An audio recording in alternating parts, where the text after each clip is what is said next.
Oh.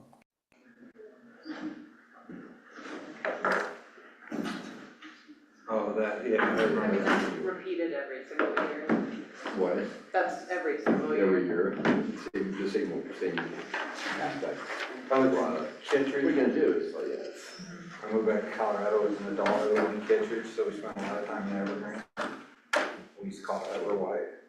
Evergreen. So like there's no other. Yeah. There's diversity, but there's no black people. Zero. I remember when Burning Spear played here, I came home, they were standing out by the river. They played here. They played the theater cafe. Burning Spear? So I walked down there, big giant black guy standing there. As I walked up, one of the was like palming and joy, right? And I walked up, I go, "Who's Rico?" He said,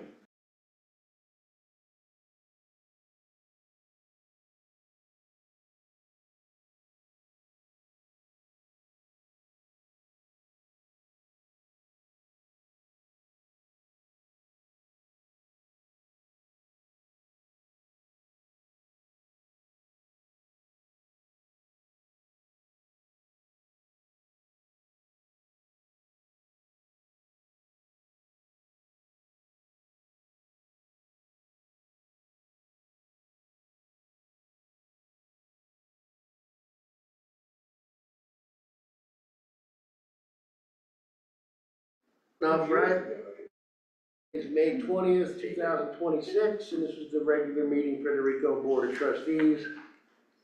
Present, I have trustees Scott Poston, Greg Anderson, Crystal Hibbert, Tom Clark, Darius Willis, and myself, Pat Fallon. First on the agenda is the approval of the agenda. I move that we approve the agenda. I'll second that. All in favor? "Aye." Aye. Thank you. I'm sorry. Next on the agenda is the approval of the minutes from the April 15th, 26th regular meeting. I'll make a motion to approve the minutes as presented. I'll second. All in favor? Aye. Aye. Next on the agenda is the payment of the bills. Anna, is there anything we should know about the bills? No, there's nothing too unusual on the sewer fund. You'll see a bill made out to CDPHE that is for the permitting of the sewer, but Chauncey can talk a bit more to that.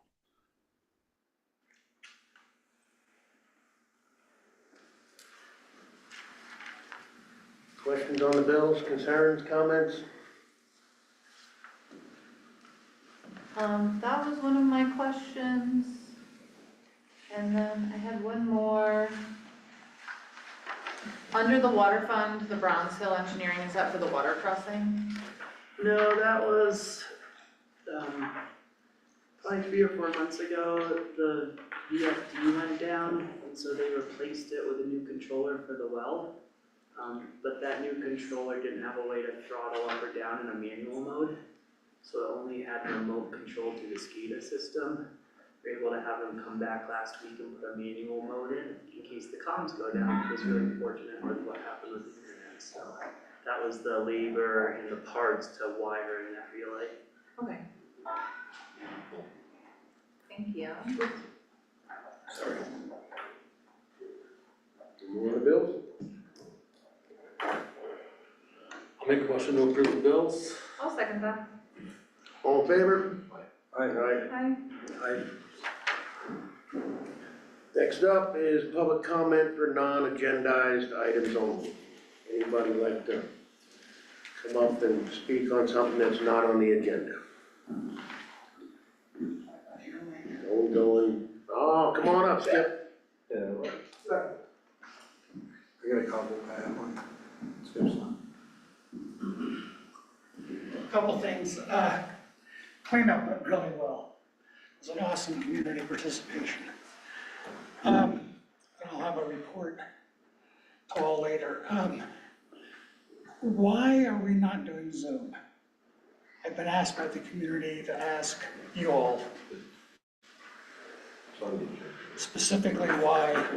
Yeah, that's on the agenda. So stick around, you might find out. I might find out. I hope I find out. No other public comment? Nicole, you just walked in, do you have a public comment? Yeah, I do, thank you. I have two quick comments. My name is Nicole Peterson. Good evening. One is the logging trucks coming through town. I've done a little bit of digging. You've noticed they're using their Jake brakes, engine brakes. I think those are the same thing. And they have a Forest Service contract that's a 10-year contract, so this is gonna be coming and going for a long time. I have the contact information for the Forest District employee and also the ranger who's in charge of the contract, and I think it would be great if the town could write a letter to them. I'll reach out to them too, because it's not legal to be making that kind of noise through town, is my understanding. And I can provide their contact information for that purpose. Is that anything that the board has interest in, or? Okay, no hurry, we have 10 years, so. The other thing I just wanted to update you on is we did cut in the technical switchback section for the Rio Grande Southern Trail. That's right underneath the cemetery, so that's really exciting. We're gonna be having trail workout evenings out there just to refine it a little bit. So that's our first evening out there will be tomorrow night. We'll meet at Town Hall steps at 6 o'clock. We provide the tools. There's more information online if you're interested.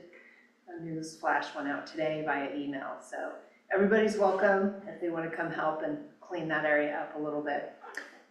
We just ask that people stay on the newly cut portion of the trail. And keep in mind, there's a lot of glass out there. And we're not done yet. It only goes to the north entrance of the Lazy Rooster Ranch, and then it's a 2-track that continues down from there. The portion of the trail down by the bridge will be done later in the fall or next spring after they're done disturbing that area in order to put the bridge in. And that's all I have. Thank you. Any other public comment? Greg? One, I got a question for Nicole, or Sure. town manager, or whoever wants to answer it. They asked RTA asked to postpone till this meeting to discuss the MOU. We Did we didn't decide we we didn't didn't? request that, to answer your question. That Well, was we were just, gonna talk about it right, we in just had April, some, and you said you'd like to hold it till May. correct. And so Chauncey and I both had revisions from the town Okay. attorney, and we made a couple small revisions too. Great. And so we thought, Chauncey and I, that rather than put red lines in your packet, I don't know that the town attorney had even reviewed mine yet. Like I said, there were just a few. We could just wait until next month. Sounds great. I was just expecting to see it, so Sure. I was asking. I'd like to make a suggestion. We'll put it on the agenda later next month. But I think we should go to meetings the first and the third Wednesday of every month. And then have a hard stop at 9, if we gotta carry something to 9:15 or 9:30, great. But meetings going to 10 or 10 to 11 are kind of getting a bit ridiculous. Well, to tag on what you're suggesting, I suggest that we start our meetings at 6 o'clock rather than 7 o'clock. I mean, we can try. I can't be here, but we can try. I don't get home normally by 6 o'clock. And in the winter, sometimes it's 6:30. Now's not the time for that argument. But We will anyway. agendize it in the near Agendize it future. if you Chauncey's guys got want to to go to have a that. discussion. I'm fine with moving it forward if you guys need to. That'll be next month when we agendize it. Sounds great. I can ask this during your report. Those two are on the agenda. Oh, I just want to let you guys know, and I'm asking to be excused from next month's meeting. I'll be on vacation. So we're gonna put that agenda item in July. Sounds great. Thank you for your notice. Anything else? Nope, thank you. Skip? Number 2? Again, I appeal to the board to consider, Skip Zeller, resident of Rico, I appeal to the board to consider, possibly as an experiment, putting discussion items and items directly related to individuals here, and not that ordinances aren't,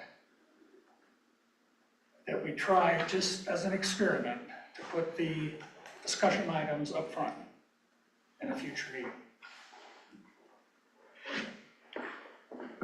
Anybody else? All right. Next on the agenda will be our action items. First up is consideration of the Town of Rico 2025 audit. Included in our packet was the audit, notes from the accountant who did it, a memo from Chauncey. Chauncey, do you need to tell us anything that's not in your memo? No, I think the memo summarizes a clean audit of one, segregation of duties because of our staffing that we see year over year. Still discussing potential internal ways to help with that in terms of who's on the sign card or how we can modify it. But nothing major to report. The change in our net position, which went up due to capital projects and the grant funding over the last few years. That was nice to see.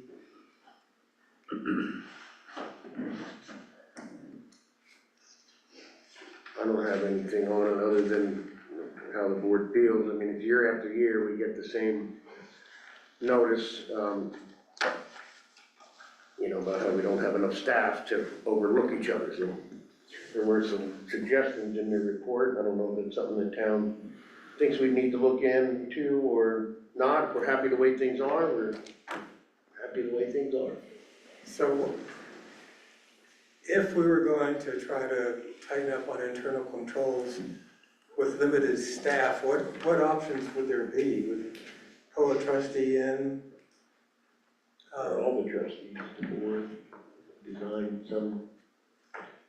Yeah, there's things we discussed, like internal ways to upload invoices and purchase orders that way to get reviewed and approved, kind of pulling the clerk off the sign card, so it would be two, and a little harder depending on people's availability, but two trustees signing checks instead of having a staff member do it.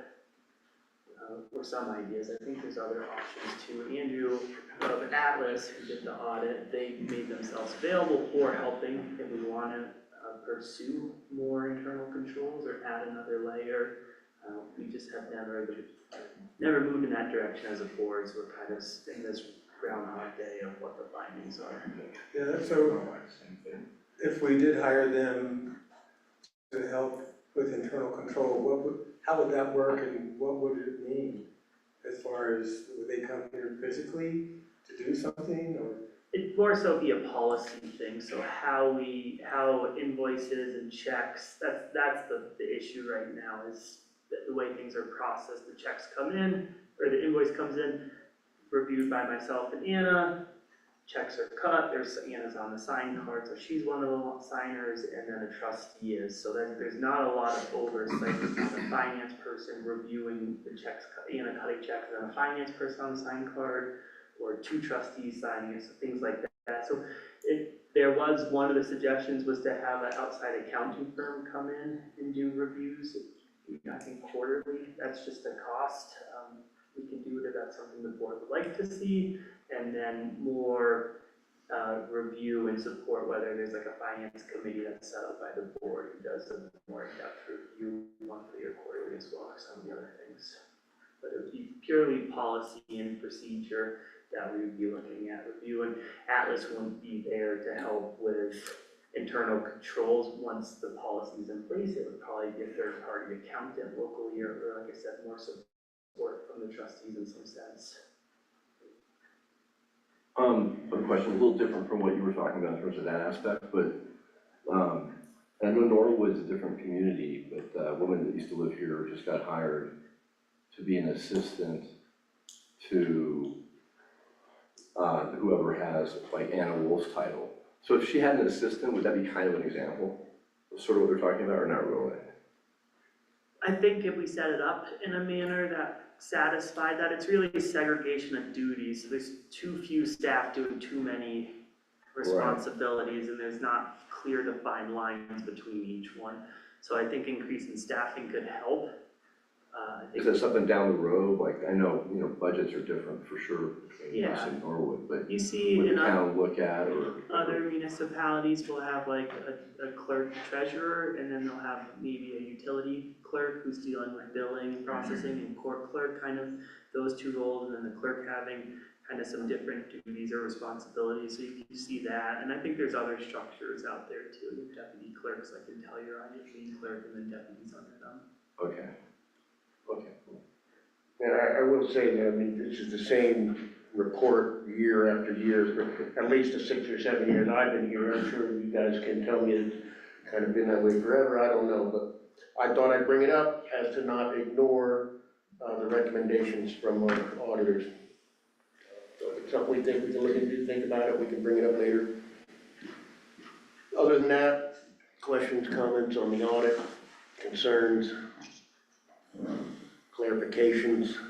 I think even though we keep seeing this same deficiency on the audit, we then get a clean audit the following year. So if something suspicious is happening with this lack of segregation of duties, the audits are either not catching it or Right, well, then So it's that's comforting to, exactly like- what they said, and Yeah. the way we're set up, we're subject to fraud. That'd be a long time before we're detected. I'm not saying that's happening, but that was, like I said, it's been year after year.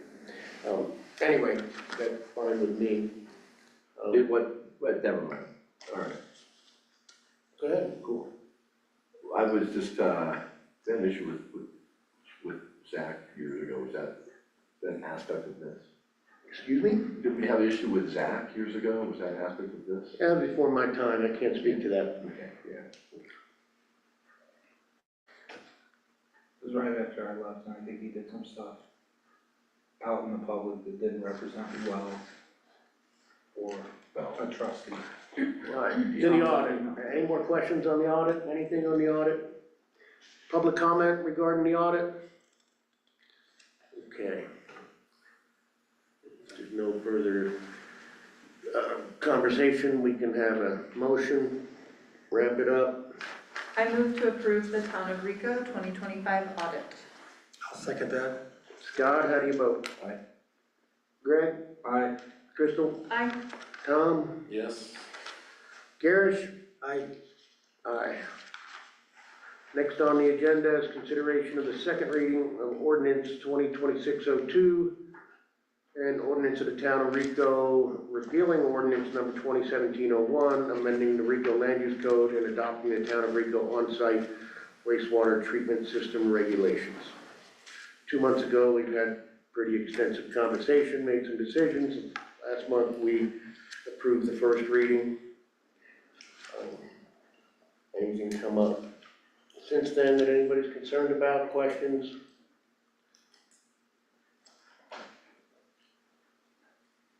I'll make a motion to approve the second Let's hear, reading. see if the public wants to comment on the new wastewater treatment codes. These are specific to individual septic systems, not to be confused with the sewer system discussion later. Go ahead, Greg. I'll make a motion to approve the second reading of ordinance. Second reading of ordinance number 2026-2002, an ordinance of the Town of Rico, Colorado, repealing ordinance number 2017-1, amending the Rico Land Use Code and adopting the Town of Rico on-site wastewater treatment system regulations. I'll second. Scott seconds. Scott, how do you vote? Aye. Greg? Aye. Crystal? Aye. Tom? Aye. Garish? Aye. Aye. Next up is consideration of a second reading of ordinance 2026-03, an ordinance of the Town of Rico approving the sale of town-owned property located at 119 South Glasgow. This is an item I've been recusing myself from. I'm going to turn it over to Mayor Pro Tem Crystal Hibbard. I'm gonna recuse myself also. All right. This is the second reading. We did approve the first reading at our last meeting. Are there any trustees with any further comments or questions about this ordinance? Chauncey, has anything changed or any updates on this item? Is there any public comment? So consideration of first reading? The memo was not updated to second reading, so, Okay. that might cause some confusion, but we did approve the first reading in the April meeting. Any public comment? So a quick question. Yeah. I'm not sure which property it is, it has the address, but can you describe it briefly? I wasn't at the last meeting, 119 South Glasgow. It's the property with the fire station on it. Oh, okay, thank you.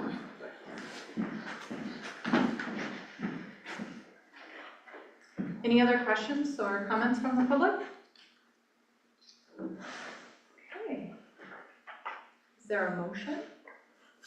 I'll make a motion that we approve ordinance number 26-03, approving the sale of town-owned property located at 119 South Glasgow Avenue. We have a second. Any further comment? Scott, how do you vote? Aye. In favor? Girish? Aye. I'm a yes as well. Thank you. Welcome back. Next up, I'm gonna move to adjourn the Board of Trustees and reconvene as the Board of Adjustments. I'll second. All in favor? Aye. Aye.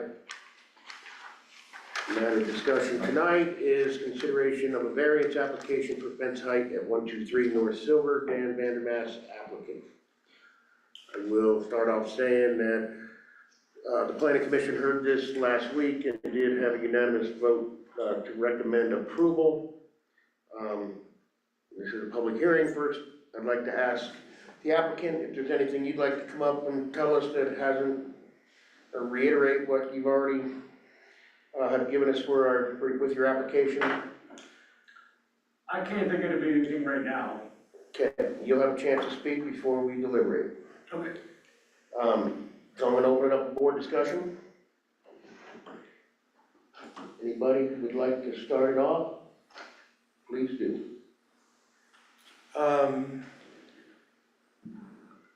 I've seen the fence that Dan has constructed already, and it looks like, my biggest concern is public safety at that intersection. And I can understand his concerns about noise, dust, etc., that being on the corner of two of our busiest streets in town creates, a hardship for him. I've seen the location, the fence that he's put up already along Hinkley Drive, and even though if he ties that fence across the front of his property to where the post is, it'll mitigate some of the safety concerns about having a blind corner with fences right there on the corner. In general, I'm not in favor of people creating barriers like we're a gated community with fences so that people's houses are not visible from the street, from an aesthetic standpoint and also a public safety standpoint. Are you worried about visibility? Traffic visibility, or people using that intersection? Yeah. Well, I mean, the side fence is not part of this, so it will stay there. You can't see through it either way. I guess I don't understand how also having the front fence is. Well, in make that general, worse. the reason that most municipalities have a 4-foot height limit on fences is from a public safety standpoint, especially when their property is on a corner of intersection of two streets. And I have the same concern here that anything that's going to obstruct the driver's vision is going, if people have to pull out into the intersection before they can see, it creates a safety hazard. I'm gonna agree with Crystal. I mean, the applicant has every right to have the 6-foot fence that's there now, and that's gonna be what blocks the view, regardless of if the fence in the front was 4 or 6 foot. I don't think it would have any greater or lesser effect on blocking the view of that corner. I don't disagree that there could be a safety hazard, but I just don't know how that plays into what this hearing is about, unfortunately. Well, good question. Basically nothing 4 foot or over in the front yard, which would be from the front of the house forward. So the fence built on the adjoining street right now, my street name's right in front of me, Hinkley and Silver. but, so that's Hinkley. That would have to stop at the front of the house and go down to 4 feet. It's not the front of the house, it's the front lot line. The address side of the house. Yeah, I mean, I thought the land use code said front of the house, but I'm not positive. Anyway, I don't really mind this. I think the site distance triangles is what you're worried about. I don't know, it feels to me like they're not gonna be a problem. One, we don't have signage and we don't have stop bars here anyway. So if there was a stop sign there, you're supposed to stop at the stop sign. So if it was placed well, the stop sign was, a stop sign was, which we don't have any other ones in town, so I'm not suggesting one should be placed there. You would place it even with a fence. And I'm assuming that Silver Street would be the stop street. Because the other street going up to Mill Road probably gets more traffic. So, and then my only question to the applicant would be, this is gonna come across, but is there a break at the driveway or is it gonna be one solid fence all the way across? Dan, would you like to come up and answer that?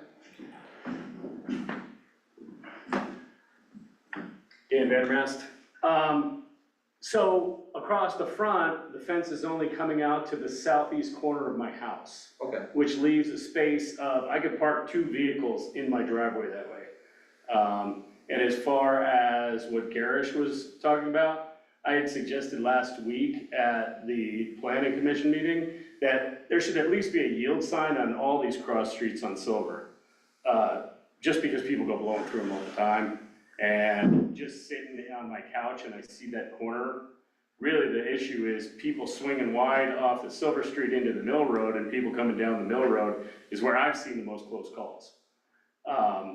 Being that my fence that's already there is set back, to my lot line, you should, without blowing through that corner, which people do all the time, you should have plenty of time to slow down and see down the street to see people coming up. If you're not doing 30 miles an hour, which many do. Yeah, I wanted to speak to, you brought up the issue of speeding and dust. And I suggest that the town put up more of the speed bumps and maybe put one right in front of your house. So that at least when they get to your house, they will slow down to help mitigate some of the issues that you addressed. As far as lights coming off of Mill Road, people coming down Mill Road when they're making that turn onto Silver Street, I can see how a 6-foot fence would be better than a 4-foot fence, but I could also see you could put a little barricade in front of your house, in front of your window, if that is the problem. That would affect your view shed or your view of the view shed. Well, a big part of the fence is blocking out noise also. And really a 4-foot fence, and people can see right over a 4-foot fence standing on the street, so I do have people, foot traffic, bike traffic, all kinds of traffic. My house sits down below street level, so at least by a foot. I'd only have 3 feet above street level. I never, got a transit and shot what the grades were, but where the fence is going, the street is at least a foot higher than where the fence is gonna be built. So in effect, it would be effectively a 5-foot fence right And, now. or even less, from what grade the street is to where the fence is built. Would a corner cut on the intersection appease your problem? What? In other words, if you stop the fence, cut a corner, property corner still out here, and then went across the front of the lot some distance, would that appease your safety threat or safety? Fence on Hinckley's already built. Huh? The fence on Hinckley's already built. True, They'd have to move one of the fence posts. true. When I was on the planning commission, I argued to modify the fence, just regulations in the land use code to say that at intersections like that, the 4-foot has to go 10 feet from the side house on corners like that in order to mitigate the safety issue. But keep in mind now, the purpose of this hearing is simply to hear a request for a height variance. And we have the code that we have, which is the front, so. Across the front of the lot. Yeah, so Correct. we're not here to offer alternatives, or we're just here to simply hear and answer to a request. Fair enough, Mayor. Any more discussion on the board? I just try to find solutions. I just try to find solutions. I was just wondering, can you, or you might have some background in this, but when you're talking about the height of the fence and what's allowed, it's an absolute number, it's not relative to, unfortunately, the slope of another road, right? It's normally, Usually. it's normally, I think I understand your question, normally local municipalities have a how far away from the corner of the pavements, in this case gravel pavement. Mm-hmm. You have to be back before anything can be vertical, normally up to 30 inches. And I think circumstances such as that is why we have the variance request. Yeah, no, I understand, I was just, Thank you, Greg. but that's normally how they allow for that site, they call it site triangles, what do you think?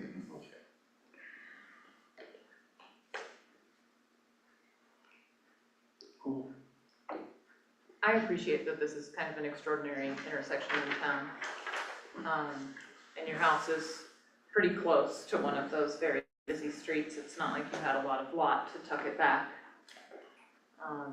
I think that the fact that the fence will be built on grade below the street, therefore making it feel a little bit shorter than 6 feet, maybe will make it feel a little bit less imposing, like one of Garish's concerns. I've driven the intersection and walked the intersection since you've built your side fence. I hadn't felt especially unsafe. I felt like I had space to look around before I was in the intersection, so. Yes, if someone was speeding or wasn't being careful, surely there might be something that happens, but I think a reasonable approach to the intersection is still pretty safe. Very good. Anybody else on the board have discussion? Anything else you'd like to add, Dan? No, I just think yield signs at the cross streets on Silver Street would be very helpful for the town and in slowing people down too, you know? Because it's not just, my cross street, it's not just the Mill Road, Hinckley, Silver, Soda and Silver Yeah, is also. Soda and Silver, I had, Mikey O'Connor got T-boned back in the 90s. Yeah, so. They need stop signs. We've talked about some of the issues with your intersection there. What do you think about the speed bump idea? I think what you do is you put it in the middle of this block, that way people don't blow down the whole block and then come breaking in to hit the speed bump at the end, Because that's what they're gonna do, they're gonna speed down the whole block, and then they're gonna slow down at the end. If you put it in the middle and you have a yield sign at either end, they're probably gonna go slower. We can talk about that on another item. But if you have nothing else to say, we're gonna take public comment and we'll wrap this up. Is there any public comment? Skip, come on up. Oh, I walk the property with Dan, I couldn't be more, I've lived there long enough to understand the challenge. In the interest of the potential for setting precedent, what is the town board specifically granting as a hardship? Can you repeat that? Part of the land use codes asks you all to address a specific, a hardship, maybe more than one. That specific hardship to me is the lights, for one, coming down from Mill Road at night. I'm just asking the board to consider a specific hardship or more than one in terms of going beyond this discussion for the potential for other residents to want something similar. And that in that decision-making process, you all have something to go back on and say, this is why we granted this. I agree, you should be granted the variance.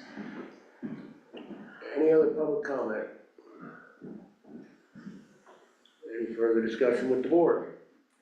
Yeah, I'll just say it again, a very prominent real estate attorney in the state of Colorado told me one time, there's no such thing as precedents in land development, period.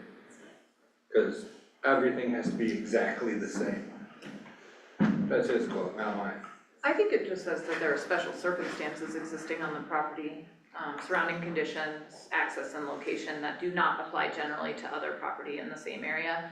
And I would agree, unless you're maybe talking about the house directly across the street that is treated to the same busy intersection. And I feel that we could easily consider a separate variance request for that property if they were to submit it. I mean, pretty independently, so. I'll make a motion to approve the variance application for the fence height at 123 North Silver. I'll second. Got a motion and a second. Scott, how do you vote? Yes. Red? Yes. Crystal? Yes. Tom? In favor. Garish? I, Aye. You just like to answer differently, don't you? Get creative. I do. Yeah. I make a motion that we adjourn the Board of Adjustments and reconvene as Board of Trustees. I will second that motion. All in favor? Aye. Very well. Back to being the board. First up in our committee reports is the SMART report. Greg, do you have anything to report from SMART? Total annual passenger miles last year from Rico were 47,585. I got some paperwork here you guys could take a look at. Seems like people are using this, budget-wise. They don't charge us to use this going back and forth. It's costing them. Where's the total here?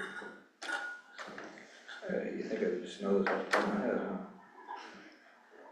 About 13,000 plus That's annually? annually. Greg, do you know how much Rico's contributing towards SMART? Chauncey? I mean, I can tell you, if you guys remember how many. He's got a calculator built right into his brain. But I do have these if anybody wants to take a look at them and everything that I Rico's think there's highlighted. absolutely no way they're not even coming close to breaking even with the service they provide for us, I just in my wonder, opinion, but I would like to Yes. just know, I'm just curious as to, I mean, that's always been my concern is So 1 million. they're not making any money off it. I don't know how long it can exist, right? I don't think SMART's goal is to make money, but Break even, pay for itself. I mean, if your business is not covering its own costs, it might not be the best. the director business said model. at one time there was no way that it's paying for, that Rico's tax base is paying for the cost. I mean, and then he can tell you mill levy, but then, there's also the lodging tax and everything you buy locally also has an additional tax on it, so how accurate is that number? Is it too difficult to come up with that now? Is that super important to you, Gary? Do we need to? No, I was just curious. Can I I was say curious not about much? Greg, if in Greg's information, if he already had that. I can ask the question. I appreciate it. The July meeting or June meeting that I'll be at, I'll ask the question. Actually, I have to go to a finance meeting. More meetings for Smart than there is for the town of Rico. Even now, Appreciate it, guys. coming up soon, huh? That it? That's all I got. Okay. Anna, would you like to provide us with the clerk's report? Yes, absolutely. I actually looked up on the county treasurer's website. From Dolores County, Smart San Miguel Transit is receiving 19,000. The projected year revenue is $19,494. And then that's from what they're collecting for property taxes. And then as far as the clerk's report goes, I'm sorry I'm not there in present. My daughter's having quite the evening. And so so I apologize for that. There's just a few things from the clerk's report. We actually got our rebate for our SMPA solar on the town shop. We received $174.81. That's basically, we get the rebate in, well, April, but it comes on to the May bill. And so that was just from full usage. We haven't, it's all credits. And then the second thing I have is I string trimmed the park today, and I'll be mowing it tomorrow and ahead of the holiday weekend, and then planting soon. I'm just waiting for kind of the lows to stay at least in the low 40s for a week before I go out and purchase all the flowers for the barrels around town. But here in the next probably 2 weeks, the barrels will be planted. I re-upped my notary certification, so I'll be able to do that for the next 4 years. And then just my kind of regular items, assisting with Dennis and Dylan with some, our summer residents are coming in, so helping coordinate getting folks water on and water leaks and all sorts of things like that. But those are kind of my unusual items that I have. And I'm here to answer any questions. Questions for Anna? Go ahead. I just want to amend, we didn't get to the financial part that was. I kind of printed it out. That might be quarterly, not annually. It might have been the first quarter numbers for this year. Now I'm thinking about it. The $13,000 It says cost. quarterly reports. Yeah, so it's. That seemed low for So a that's year, 13 for the year, for the quarter. for the quarter, okay. Sorry. That makes our 19,000 in property taxes more palatable. Yeah, and like, there's also the sales tax. I don't know what that amounts to, but like I said, I think Smart's offering a great service at a super low cost. There you go. You do all All that. right. Any questions, public comment, anything for our town clerk? No? I got one question. Ann, are you responsible for mowing? Are you the town mower? Currently, Chauncey and I, over the last probably 2 years now, Chauncey and I have kind of been doing what we can for the Parks Department. I believe we do have some applicants in, but they are not, I think there's still interview process happening. I'm sure Chauncey will talk about this. And so, yeah, at the moment, it's Chauncey and I doing it right now. That falls on me. Last year, Chauncey did it twice. I did it twice. So it's just about, we all wear lots of hats. Well, for whoever's doing the mowing, the church needs to be mowed. Just point that out. I do plan on mowing the church as well tomorrow. All of the, I string trimmed today, but I plan on using the sit on top mower for all of the town properties tomorrow. You're retired, right? Thank you. Yeah, thank you, Anna. Don't kill yourself getting the grass cut, it's only May. Nothing else for the town clerk? Any more duties we should dump on her, Garish? No, I'm hoping that Fair that Chauncey says we've got some good applicants for that position. Well, he might just do that, because it's time for the manager's report. That's exactly what I'm gonna say, we have, I think, three people that are very interested in submitting some materials, and then a fourth that we're not sure about, but we're gonna start reaching out to them this week and setting up interviews in the next week or two, hoping to fill that by mid-May. So, that'll be great to have someone on board, we just need to make sure there's some commitment to the winter season as well. So Mid-June, Mid-June, yeah, what is it right now? it's Not the April. 20th of May. Alright, whoops, so mid-June, since it's not April. Yeah, I just have a few other things, just so the board's aware, there is a fire ban in the San Juan National Forest below 8,000 feet. Below I would, 8,000. 8,000 is the zone, I would anticipate that to probably come into this area at some point, so just a reminder, when the Forest Service goes into their fire ban for our region, it automatically triggers our fire ban, so when that happens, we will get it noticed. We were grading and mag, I'm sure everyone's asking about that, the county grader went down, they've had it at John Deere for, was it Rivers, whatever the new one is, not Honan. They've been waiting on parts, it should be back in this area sometime next week, and so grading a mag application is tentatively scheduled to resume, or start, I should say, on June 1st. It's about 3 days of prep and a day or two of application, so hopefully a week we can have it buttoned up in June, get speed bumps out and kind of get into our summer maintenance routine after that.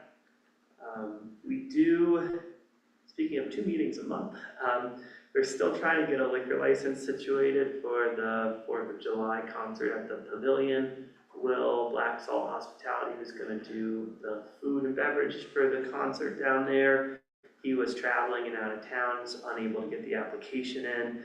He will be back this week, end of this week. We're hoping to schedule a board meeting for the consideration of that special event liquor license on June 3rd, it's a Wednesday. That would be our action item. Does that work for the trustees? Why would we need to have a special meeting? Why couldn't we just deal with it at the board meeting? 30 days. Oh, 30 It needs to days. be approved 30 days, yeah. Got it. And I can probably speak to that more, but yeah, it needs to be noticed for a certain number of days when the application's received, so that would put us having it either on the 1st, if it gets submitted in the time frame we're thinking, but the 3rd gives us enough buffer and is greater than 30 days from the 4th of July, so that would be ideal if that works for everybody before for a quorum. I could possibly attend in person, but definitely attend virtually if that is not possible. There you go. What time in June? The regular meeting in June? The 3rd of June June, 3rd, whatever time works for the I can make forum. June 3rd. to give us 31 days I before. can make June 3rd. Scott, maybe, I'm sorry? can you make June 3rd, Yeah, 6? yeah, I should be able to. 6?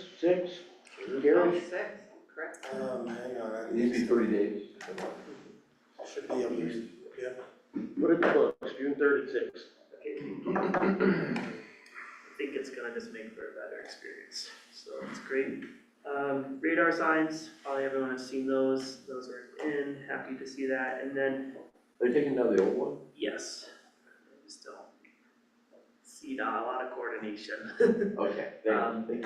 And then the last thing, although it's a positive, it's still not optimistic, is our CDS request for our Silver Creek water system was one CDS is selected by Hickam from Bennett to go into subcommittee to see if it gets added to the appropriation. This is what happened last time with Silver Creek, since it's a pretty worthy project, it didn't make it out of the subcommittee, so doesn't mean the project's funded, but it's at least moving into the next round. And that's all I have. Anybody have anything for Chauncey, board, public? Chauncey, I've got a question. Is this is in reference to Nicole's suggestion about doing something about trucks using J brake in town. I'm not sure if it's an municipal code or if it's state code, but if in fact the state code says that Jake brakes are not to be used within town limits or whatever. So there's no state code, it's a municipal code. Our code is actually not legal. Our Jake brakes are brand, our engine braking ordinance prohibits them. State law actually says that they are prohibited unless in case of emergency. So the kid ran out in front of the road. So according to Timothy, who's our regional planner in the CDOT area, when they go to do some new signage, we actually need to repeal and replace or amend that ordinance. So that way they can put a new sign up, or because they're working on a signage campaign down the street, that can accommodate that. Hard to say. I don't know when someone hits their engine brakes. They hit them on the hill, hit them on the bridge, they're outside of town limits. Once they pass bedrock, the condos, if they're using them still, then they're in violation of the code. We can put some effort to have our marshals when they're in town to be on that side of town if it's an issue. I haven't experienced it, I'm not in that area as much to notice it in my neighborhood. So maybe the biggest problem is people do southbound trucks that aren't loaded, that are using Jake brakes to slow down to cross the bridge.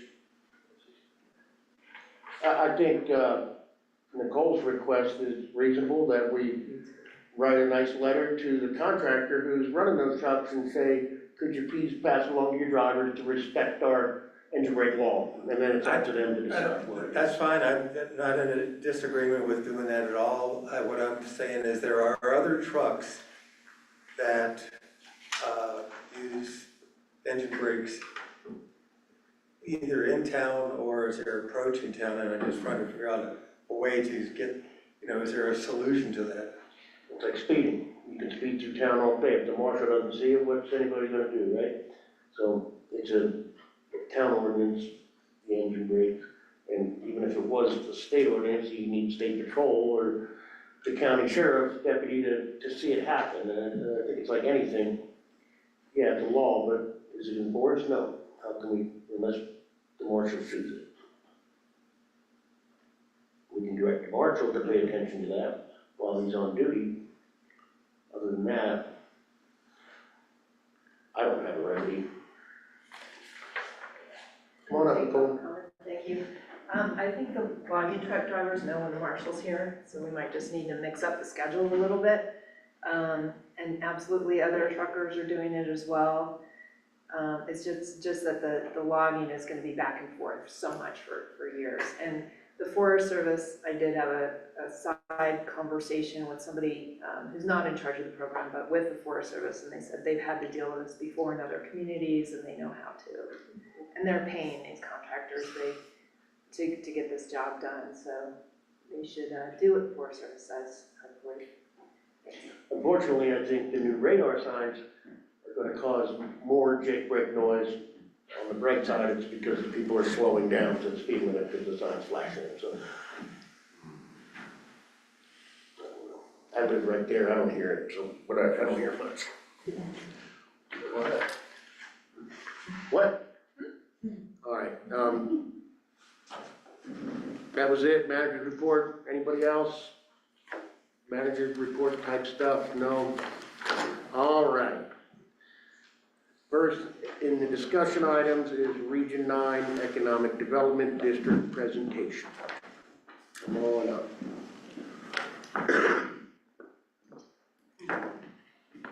Oh, you do have, thank you for having the slides. We weren't quite sure if we could, let's see, trying to see. Do you want to start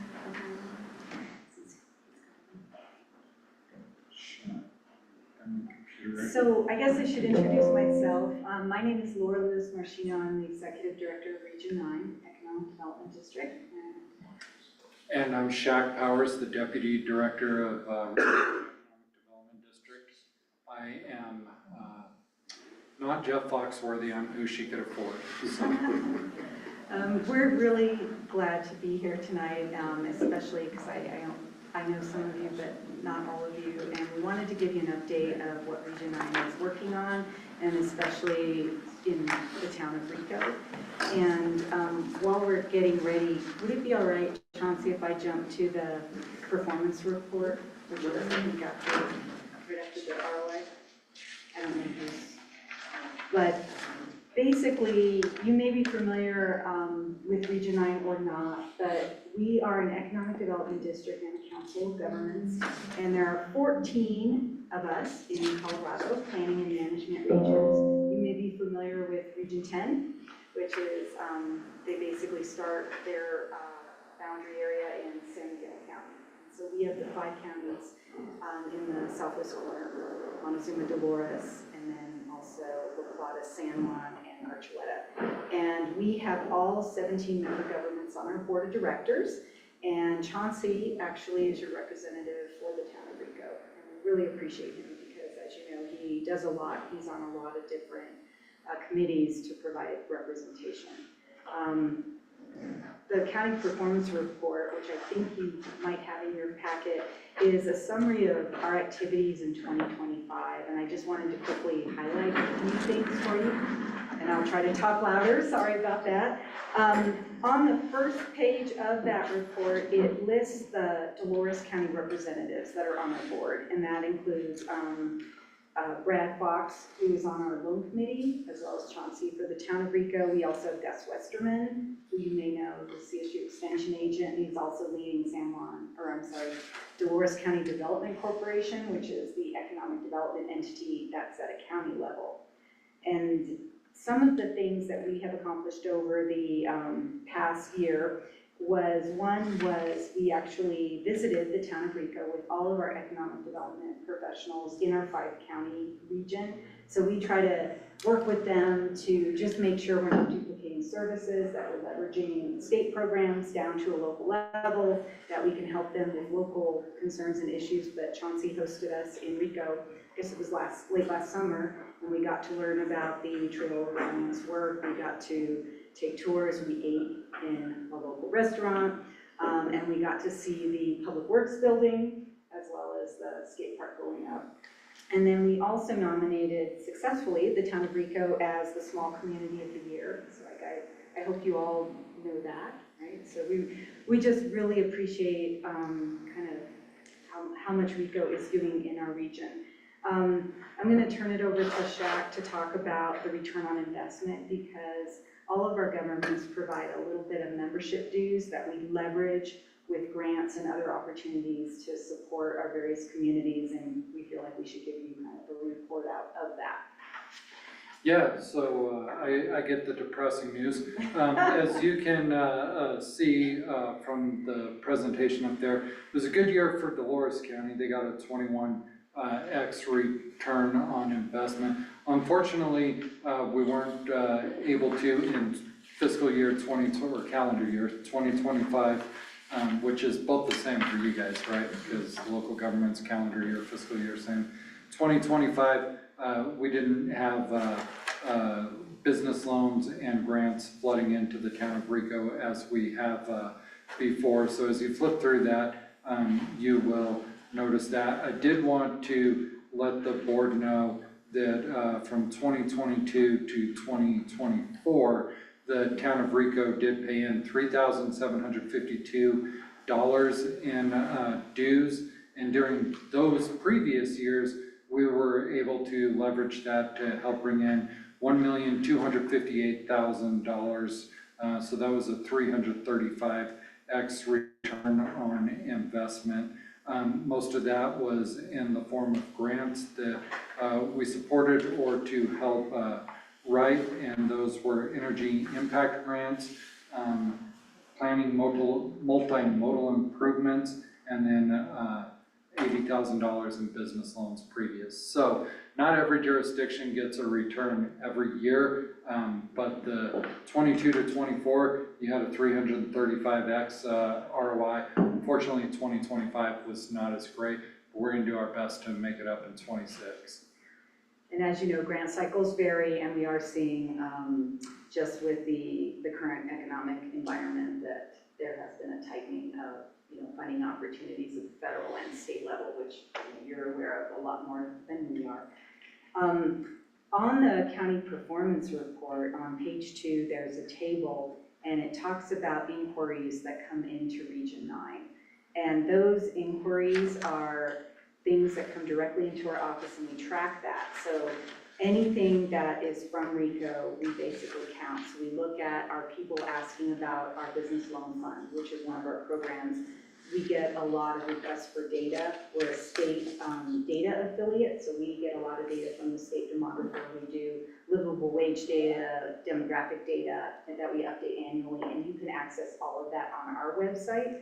And then we also manage the Enterprise Zone Tax Credit Program, and we have several businesses in RICO that utilize that program. It's a program for distressed areas, so it's kind of a mixed blessing, I guess, to get tax credits for being in the community. And then we also have a grant navigator who will not only research grants, not just for governments, but for any community organization. And then we will write grants for governments that lack the capacity. And we will also edit grants if Chauncey is writing something and needs a second set of eyes.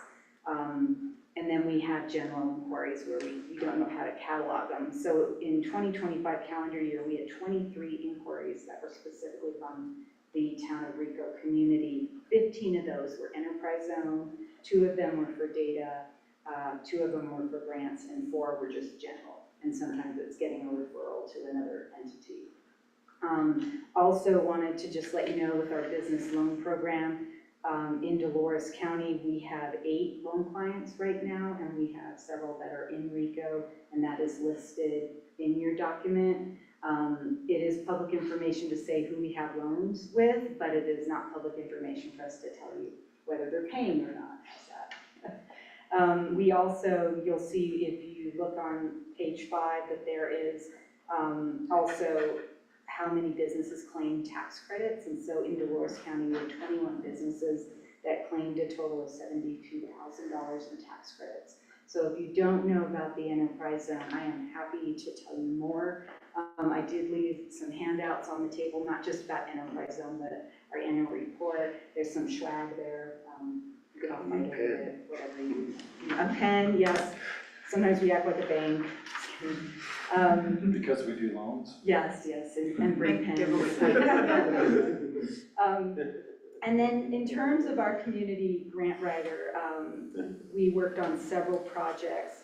For example, the senior center in Duck Creek, and some other projects, road maintenance projects, water infrastructure, different, whatever we can count, we try to specifically highlight for Dolores. And then I'm kind of running into a lot of different things, but we also work on some of our programs are broadband, transportation, and housing. So as a regional entity, a lot of what we do are projects that cross county lines. So obviously with broadband, Chauncey may be working specifically in the town of RICO, but we have to connect to RICO and out of RICO. So that's where we come in terms of broadband. And Shaq is actually working on that as we speak. Yeah, so we've been very fortunate with both the capital project funds that came down, which was passed through from the federal to the state, and with the BEAD funds, which was broadband equity access and deployment, because you guys need more acronyms to remember.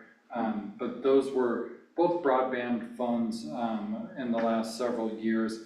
As a region, for the CPF funds, we took, even though our 5-county region is less than 2% of the state by population, we took home over 1/3 of all the CPF awards. For BEAD, we took home regionally about 1/4 of all of the state funds that came through that. I'm happy to tell you that one of the awards was a project we supported with FTI, formerly known as Farmers, who will finish completing fiber from where they leave south of RICO all the way back into Dolores, creating a redundant fiber optic path, so when they're digging up in Mountain Village and Telluride and take it out, you'll have a second way out and you won't be going down all the time. So they're in the middle of finalizing that contract now, and that construction hopefully will begin next summer. And then the last thing I want to mention is we also serve as fiscal agent for several regional programs. One is the All Hazards Emergency Manager Coordination. So we actually oversee any of the emergency management grants that tend to be regional in scope. So just a few things of what we do, and I'm assuming that this is in your packet, but if not, we can definitely get that information to you. And I don't know, Chauncey, if there's any program or anything you want us to highlight in particular before we talk about the slides. Yeah, the only other thing that I don't think was mentioned, we had some trustees prior, but the opioid settlement funds that flows on those settlements, the 5 years ago, decided to opt in to a regional funding mechanism or pool that's called Southwest Opioid Response District. So Region 9 oversees that, and then I'm a member of it. We have a board of all the communities that could contribute to it, and still trying to find 100% direction on how the funding's going, but money is going out into the communities to help offset some of those negative impacts from the overprescription of opioids and things of that nature. So another really great program. Yeah, thank you for bringing that up. And the way the state of Colorado set it up, it is a government board that manages the opioid settlement dollars. So we bring, basically the council kind of looks at the direction, and initially everybody in the region, every community, rather than having to report on your $200 a year, I'm being facetious, but we put it all into a regional pot so that we could have kind of the biggest impact. And we really looked at trying to bring a treatment facility or center into our region, because right now, anybody that is experiencing substance use disorder has to leave the community for treatment. And so that was not feasible. So we looked at kind of the next level, which would be more about a recovery residence. So if folks come back from treatment in Denver or wherever, that we actually have a place for them to continue to recover. And that depends if it's going to be feasible or not. We haven't taken that off the table, but we're also looking at more dispersed in all of the communities, looking at things like sober living, or how can we really shore up the resources we have and add to that. And it can be any substance use disorder, but it has to include opioids, because that's where the funding is from. So that's another thing that Chauncey has been involved in. And again, we just appreciate it. What we're going to be talking about next is our comprehensive economic development strategy. As an economic development district, we are required to do a strategy on economic development for the entire region every 5 years. So Region 10 is also working on theirs. And in smaller communities, we basically develop a community development action plan that is your list of priority projects, because a lot of state and federal funding sources still require that a project is in a community plan in order to apply. So this kind of becomes the de facto community plan. So I'm going to turn it over to Shaq to kind of run through some highlights, and I'm going to take notes, because some things you may have input on, we want to make sure we capture. Yeah, thank you, Laura. So as Laura mentioned, our community development action plan, we go through, we update those in each jurisdiction every 2 years. And these are going to include things that are of an economic development nature, helping businesses expand, helping businesses stay in business, recruiting businesses, but also anything that is underlying placemaking to make it a good place for business. So that can be infrastructure, that can be services, that can be housing, any of those different things. But I did want to kind of go through the list of what's currently on there, get some feedback from the board of this is in progress, now this is finished, or we can take that off, it's not a priority for this board. So what's on the current plan, first is a microgrid power system to build community resilience regarding electric grid disruptions through the development of microgrids. And this was exploring the feasibility of RICO becoming a resilient hub with San Miguel Power Association. So this was like a feasibility study. So I guess my first question would be, where are we at on that, or is that still a priority?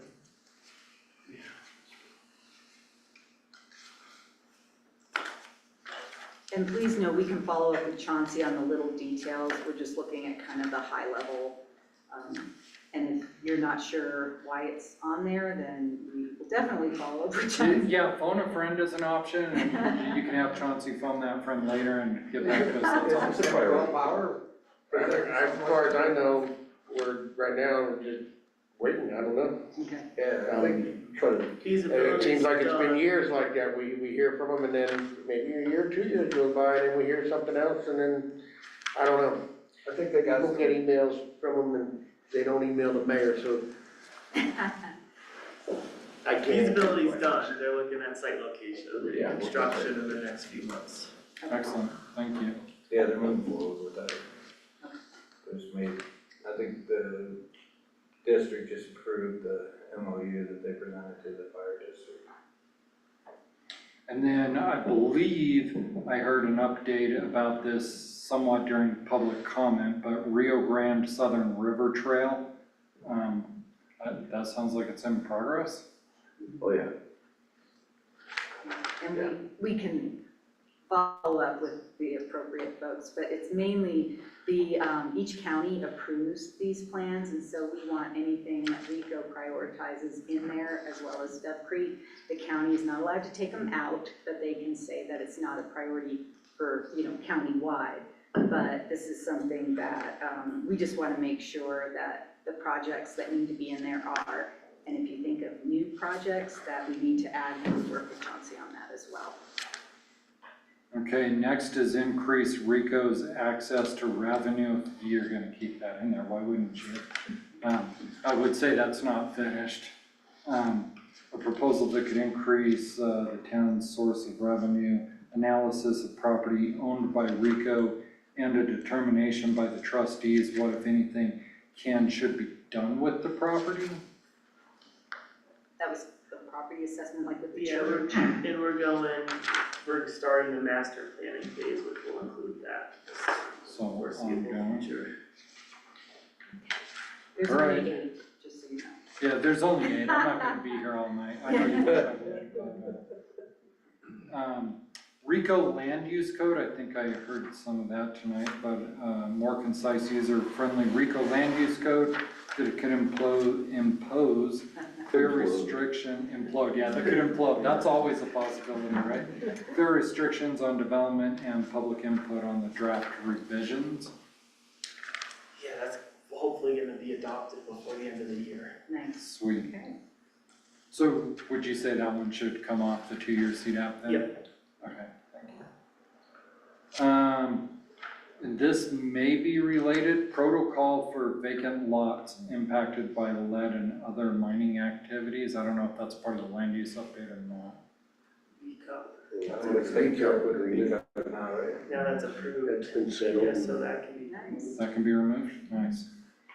And the present elephant in the room, central sewer system. That's Yeah, we need about- ongoing, Yeah. full steam ahead. We need about 14 million.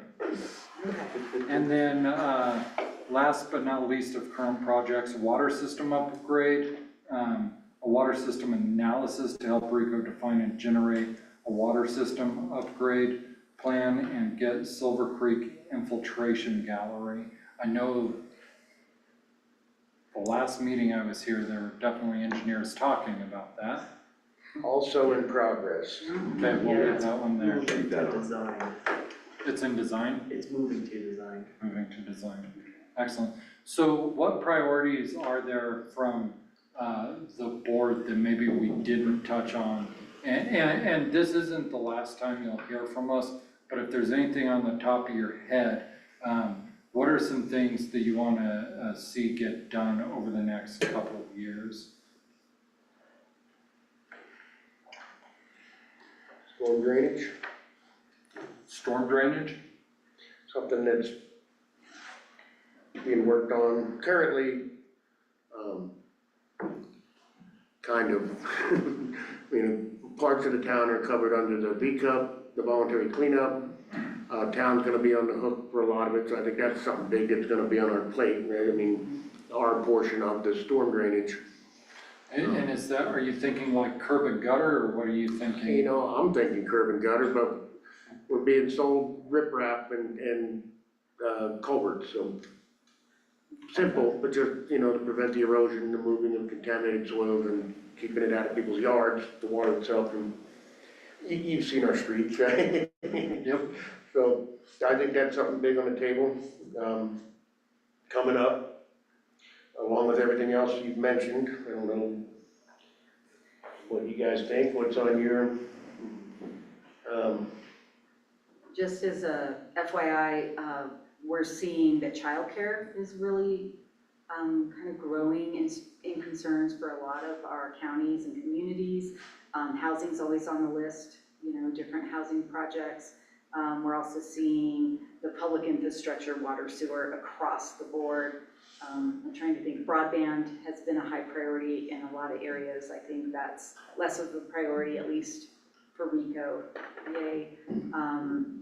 And then drought is kind of rising as well. I don't know quite how to, you know, catalog that, but those impacts, you know, agriculture, tourism even, just the water in general and the water-related recreation, things like that. That's kind of coming to the top. That might help. Yeah. Give you some ideas too. So in our packet, we've got quite a few different tables and there's redundancy between them. And I'm not sure what you're working off of. I could like to follow your lead if I knew what. Page 152. Under RICO, so they skipped Dove Creek and they just have been going down the RICO projects. Okay, 152, got it, thank you. And this is a very high-level summary because, Yeah. you know, we didn't want to give you all of the minutia. And it might be a little too high level because in reading some of them, it's like, I'm not quite sure Yeah, so enough of the projects. those are, on the left side, they're labeled 3 through 9 under RICO.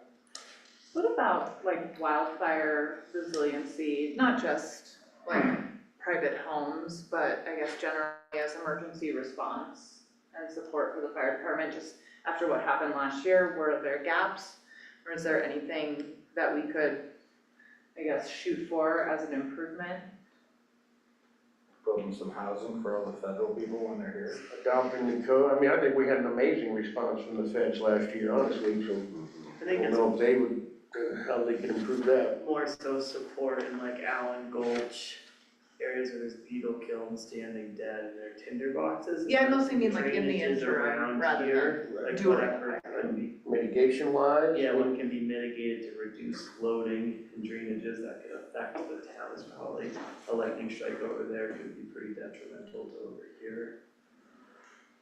I mean, I think it ties into drought speak, I guess. Yeah. We were just pretty impacted during that fire and I just didn't know if the fire department felt like there was something they needed, I guess, in the meantime, or for emergency response or anything like that. I haven't heard those discussions yet. There's always needs for more equipment, more training, but that never goes away. I know years ago, the county emergency manager was gonna have all kinds of fun evacuation plans and all this stuff put together. I don't think I ever saw it, but, That'd be key. Yeah. I mean, as far as what we're talking about now, I'm not sure. They gave us the New Orleans FEMA evacuation plan. Run, damn it, run. Well, we can noodle on it and if anything Yes. comes up. Yeah, I mean, One thing I'd like to mention that we've talked about really at a high level, that's newer probably for some trustees, is like a feasibility study on an augmentation reservoir. So obviously we get Silver Creek online, we have the well, we can try to buy people out of senior rights, or with Atlantic Richfield's holdings now by some drainages, different property owners, maybe there'd be a willingness to come to the table to find a land lease or a donation to construct a reservoir so we can augment our own flows back into Silver Creek, Margarita Creek, or some drainage in the area. That way if there was ever a call on the river, our rights would be affected because we could self-augment. But our rights with silver lines are pretty senior, right? Very steep, yeah. They're pretty senior, but there's still quite a few people where Silver Creek. Yeah, It's a matter of availability. we're senior, but they were only, they were only appropriated or adjudicated, like the 70s. So there's quite a few users between here and the dam itself. And they could slow the well down, is what you're suggesting. Either or. The well's backed up by Dolores Water Conservation District augmentation plan we have with them, but if they have no water in ground hog, then yeah, the call, if they can't release an augment for us, then the well's offline, Silver Creek should be offline, so. That's something I'd be interested in hearing more about, if you can put it together into a future meeting, for sure. Or if Greg, they're. I think at Silver Creek, we've got a conditional right, which is fairly junior, but then we have a smaller absolute right, which is fairly old, which predates a lot of the water rights that could initiate a call. It is still, however, based on availability. Should the creek dry up for the summer, Correct. your rights are worthless. And it has, you said it dried up once before? I've never seen it, but it certainly runs to a trickle. I mean, yeah, I don't know. In this day and age, anything can happen, right? I think Oh, sorry. it's not probably like, what, high priority? Do we want to mention the geothermal in there at all? And geothermal's been kicked around and presented to us. That's another one I haven't heard much from lately. I don't know. Yeah, I would think the geothermal people might be coming to you. I would think it'd be I mean, I could think of all kinds of fun stuff. I'd love to see a over. proper rec center for the town, you know? That would be a huge project, but, I'll put it, certainly, as mayor, I'm in the mode of trying to fix what we have, the streets, you know, our maintenance. We got the new town shop, we're moving ahead. Let's grasp on the basics before we go too overboard, but I could make you a long list of fun stuff like rec centers. I'm sure Crystal could tell you about more trails and whatnot, and also in your packet is an overview of kind of what the CDAP is. So we try to do projects within starting or finishing within a 2-year timeframe, just to keep it practical in terms of grant applications. Yeah. Primarily. But this is great feedback. What are some of the other municipalities within your district doing? You mentioned daycare. So where are they starting with that?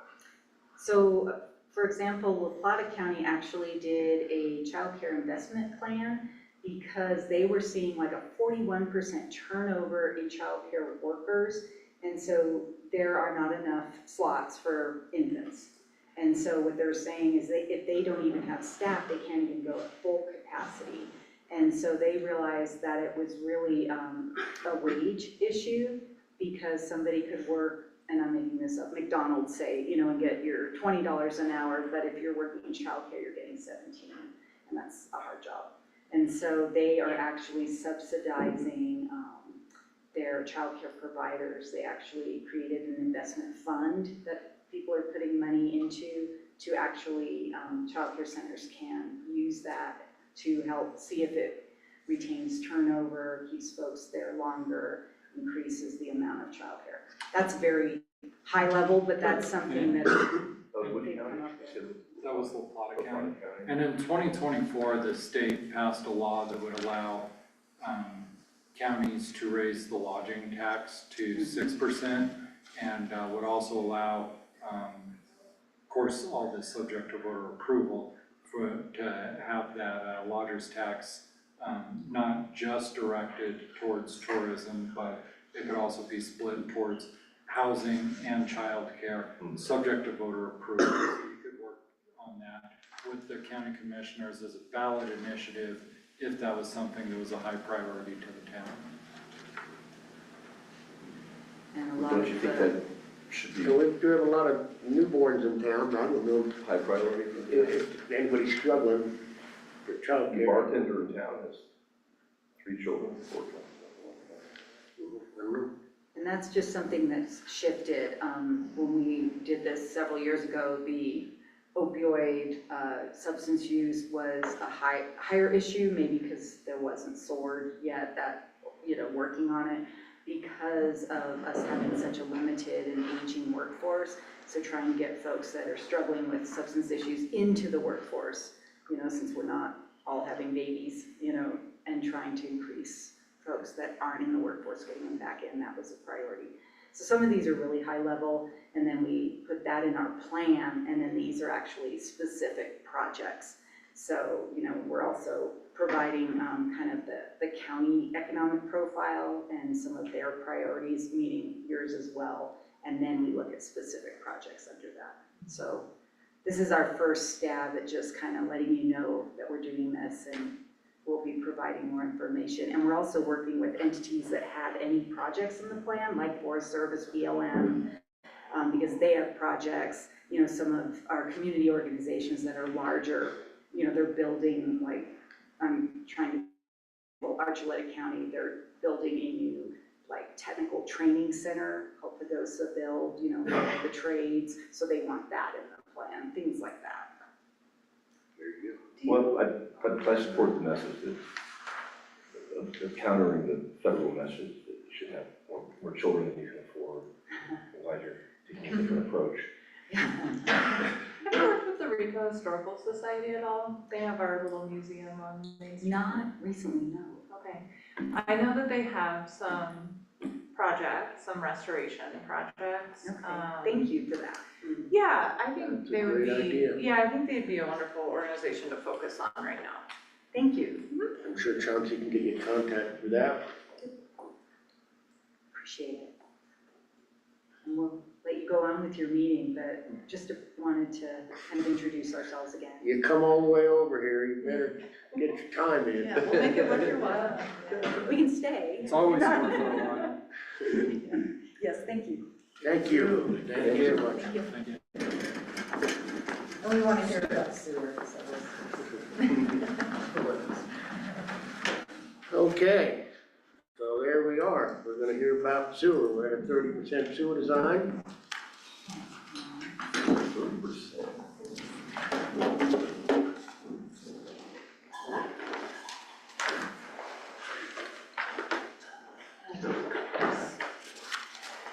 See, I've got a, an updated one. No. Just a second. My name's Toby Tiemann. I'm with Bohannon, Houston. We're contracted to design a sanitary sewer collection system, wastewater treatment plant for you guys. And this is the 30% review for that. I have some handouts for the alignments. If you guys are interested, would you like some? Are they What's that? different from what was provided in our packet? No, same thing. Then I'm okay. Okay. Anybody in the audience interested in any? No? Good? It's rigging stuff. We do.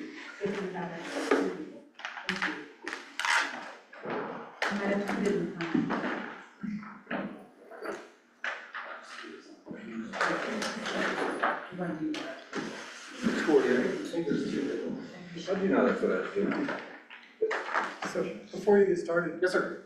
are you just gonna present, or are you asking for feedback, or we're just supposed to understand where you're at with 30%? I'd like to do both. Okay. So we can have it as interactive as possible. You guys can stop me along the way and we can make it a discussion. I can, railroad through it and talk for maybe 5-8 minutes, and then we can just do questions at the end. That might alleviate a lot of questions, but jump in if you want me to elaborate on any part.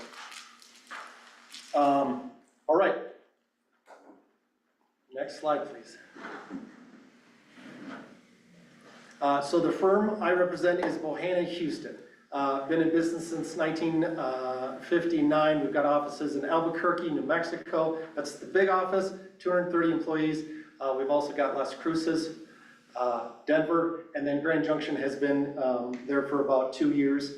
As you can see, we kind of are almost surrounding you guys on the map, but good response. So it's only, I think, 3.5 hours here. So I'm happy to come down, happy to do site visits, happy to, address any issues. Appreciate your time. Anna has been great exchanging information. Chauncey, you've been great just to, get ideas off the table and doing site visits, so really appreciate that. And I just want to say thank you for you guys' time for having me here tonight. This is our team. Top right is Stacy, our administrator. Next to her is Derek, top designer. And then Dominic, I believe Chauncey, you met Dominic when we were here doing a site walk. Below Dominic is Todd, that's our ringleader, everything runs through Todd. And then Donzel's in the middle there, I think you guys have all met Donzel, key with funding. Beside Donzel is our head CAD tech, he's gonna draw everything. He's the chief with getting all these things looking legible. And then below him is a CAD under him, a new kid, Burkhart, Andrew Burkhart. So work we've completed, preliminary work. We worked with San Miguel Power Association just discussing what is available, right? What can we tie in? What can we expect? 3-phase, 2-phase, how many volts? We've also been working with FEMA, floodplain review. Where does it end? Where does it start? How recent is it? Been working with various vendors regarding equipment selection, right? There's a bunch of people that make lift pumps. There's a bunch of people that make the plants, skid type, a bunch of valves. Lift station site visits, Chauncey's made a couple of those. We went down to Durango, looked at some recently. Wastewater treatment plant site visits, we met in Bennett and looked at a few, and then we also met in Johnstonville, looked at a few there just to see what was there. And then Chauncey, you also went out to Washington, the Seattle area, to look at some others up there. Appreciate your time with that. Coordinating with the storm sewer design with Anderson Engineering. Bohannon Houston has done site visits, working with CDOT, making sure when we cross Highway 550, they know what's going on. 145. 145. 145, sorry. 550 is the other side, huh? Pretty close. Survey is completed, geotech boring is completed, geotech report, I've seen the draft, so he's close to finalizing that. Environmental report, that's been turned into the United States Forest Service. SAT application and permit application for CDPHE, it's close to getting turned in, it's completed. We're just waiting on the final details. And then of course, we're also working with Dolores County. So a lot of work has been done to get here. Sewer alignment. For the 30% design, it's basically an aerial view, right? So it's top down. We want to stay, and these are the design parameters, and I listed this top down order of importance. Of course, we want to stay out of the floodplain as much as possible. We want to locate the mains. We want to locate our low points as far as elevation, right? We want to use the elevation gradients to maximize the gravity flow, right? Gravity sewers is the key. We want to minimize costs for construction with minimizing the amount of times that we do cross utilities, water, gas, fiber, things like that. I guess there's no gas, there's just propane here. Minimize the roadway crossings, not crossing Highway 550.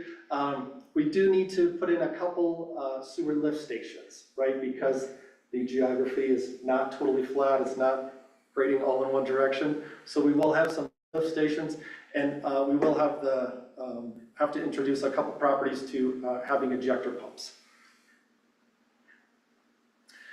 With a lift station, I've got two profile drawings here, and these are segments on Piedmont Street to the northwest. And as you drive, I guess, from the highway into Piedmont Street, the grade goes down, right? So we would have the sewer collect all those properties, and about the end of Piedmont Street, just before the road breaks and goes up, we have designed a lift station to go there. It's a little hard to see on this. What that profile is showing in the grid below is the ground, right? And so I guess I just wanted to portray that to you guys. These are two different styles of lift stations to the left. One is a submerged pump lift station. So what you can see on the left is an electrical panel, and then a breather tube or a bypass tube coming off of that. And the one on the right with the green and then the yellow colors, that's an above ground pump station. So they're not huge, right? They can be small. I don't even know how much those are rated for, but that's generally what we're looking at when we say like we need a lift station put in, okay? So would the above ground one be precluded here because of winter temperatures? No, they can come with heaters and they're just thermostatically controlled. Yep, good question. So the 4 locations that we do have slated for lift stations. Top left on that line, can you guys see this okay? Is this making sense? I mean, I Do you have remember drawings from or- your plans, but Okay. that's not very. So the yellow line, top left, it says lift station 1, that's Piedmont. So that was the one I was using for the example on the plan and profile sheet. It would collect there from the north, collect there, and then push up the hill towards the south.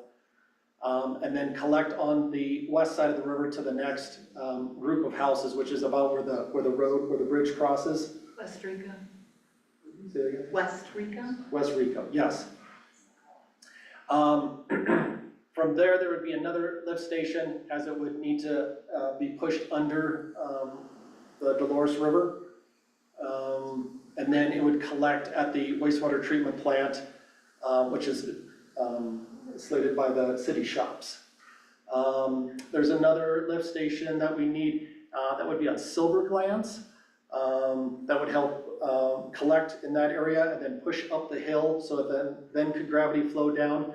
And then the 4th lift station is at the plant site. So as it comes in, it would be, I think, around 12 feet low, 12 feet buried into the ground, and so it would lift up to the plant to start processing.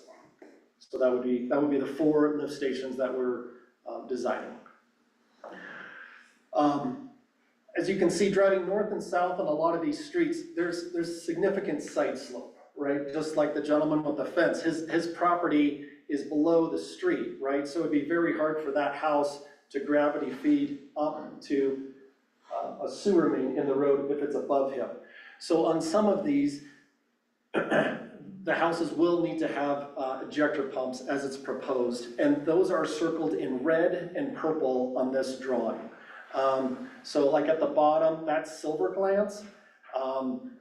As you come down and you make that bend, you know, with this in mind, everything that's lower than the road would have to then be pumped up to the main, and then that would go to the lift station, and then that would be pumped up. So we're doing our best to have as few ejector pumps as possible, but in some of these places, they're just needed. They're all below ground too, the ejector pumps. Yes, sir. Yep. So freeze stable. Mm-hmm. Quick, down and dirty on septic. So everyone's got one here in Rico. The red arrows is what's coming out of the drain from the house. Then you would typically have one inspection port above there, just so you could open it and see, right, verify if your flows are collecting, if they're dispersing, if they're maintaining. The other inspection port would be where it would leave the septic tank. If everything's working correctly, right, it just, the bugs in there eat the organics, the scum floats to the top, and then you've got an effluent that goes out to a leach field. What we would, in a perfect world, do is tie in, it would have to be tied in where the red arrows are, so this tank would be abandoned. A contractor would need to be hired for that. It would take a permit, and this would have to be settled between, I guess, where the town decides the property line would end, and then where the homeowner would, you know, accept responsibility, right? So the main is being designed up to the property line for each property, and then the way a lot of towns do it is they have the property owners handle the connection to the main, and then the abandoning of the septic tank. Our schedule, in a nutshell, the milestones are 30% design. We handed that in April, handed that over to Chauncey, and that's why I'm here delivering this tonight. We've got a 60% design in July. We've got a 90% design due, deliverable to the town in September, and then 100% by the end of the year. And that's it in a nutshell, guys. Questions? So on your 30% drawings, Yes, sir. typically you'll show where houses are and you'll have like a little lateral line going off the main. My house isn't included and I was just wondering why how could I be hooked into this home? I'm just, at 30% design, should we expect it to be, we see like everything is set up, is planned in advance? Or do you think this was an omission and needs to be included? Gotcha. So it will be included. It's typically not included in a 30%.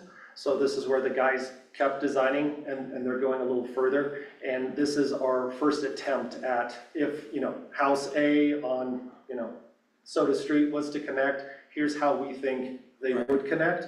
And then that needs to be verified. And they're not all in, but that was where we were at the time when we took this snapshot. Just like your water line. And I'll make sure yours gets tied in. No, I did. Depending on. So you have the main sewer line going up to the next house, and then it stops, and it doesn't go all the way to my property line. I was just curious if that's an omission or is that just going to get cleaned up later? It'll definitely be clarified. The main focus of the 30% is where the manhole's going to go, where the flow's going to be directed for the mains. If we need to extend it up the street 5, 10 feet, no problem. This is the time when we do it is between the 30 and the 60. So the 30 is just kind of more where the main's going, where the lift station's going, and will this work, right? And I've got a question about what kind of constraints did you have?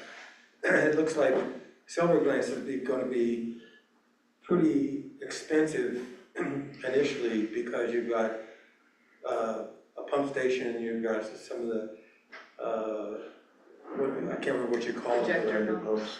Yeah. Injector pumps?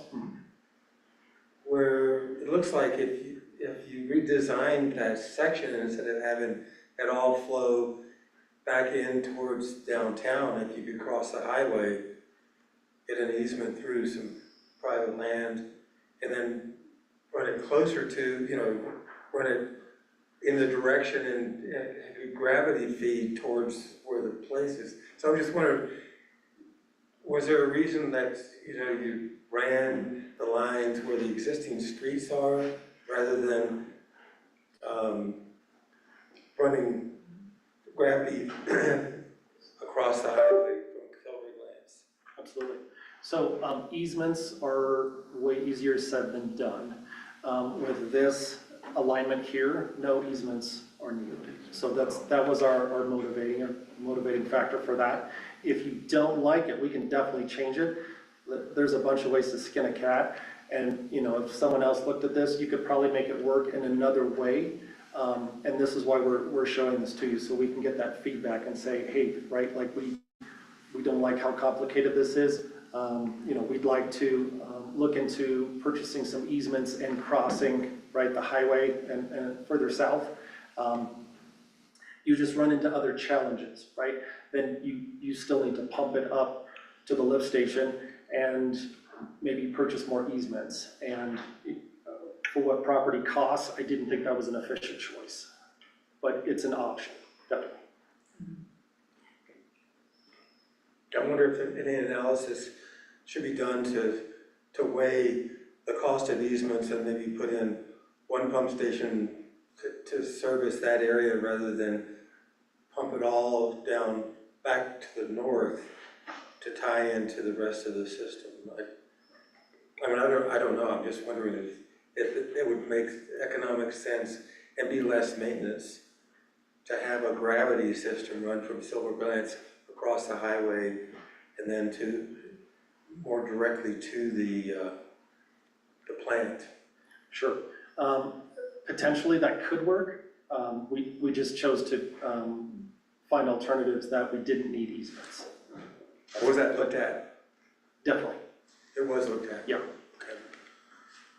Yeah, there were many iterations to get us to this point. Is this something you, can you add lift stations later on if you need them? Absolutely.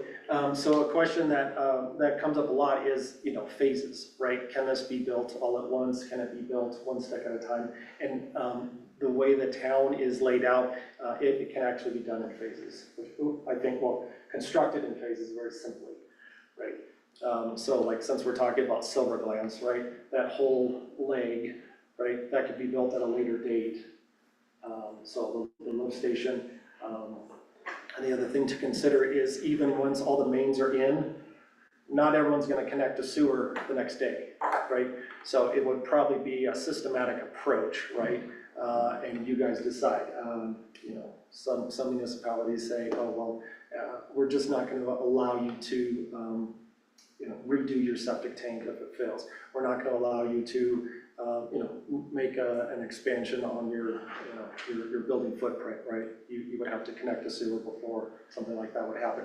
And so there's just a lot of ways to creatively entice people to connect. Yes, sir. I got a couple. Do you have any idea of the number of houses you're suggesting would have pumps?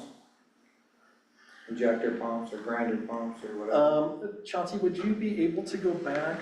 I mean, I just roughly, if you don't, you can answer it later.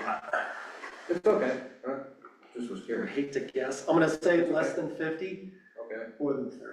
So sounds good. 40-ish? The sewer line that comes out of Piedmont, you're taking down, we call it the high road on the other side of the river? Just a Yes. local nickname for it. Yes.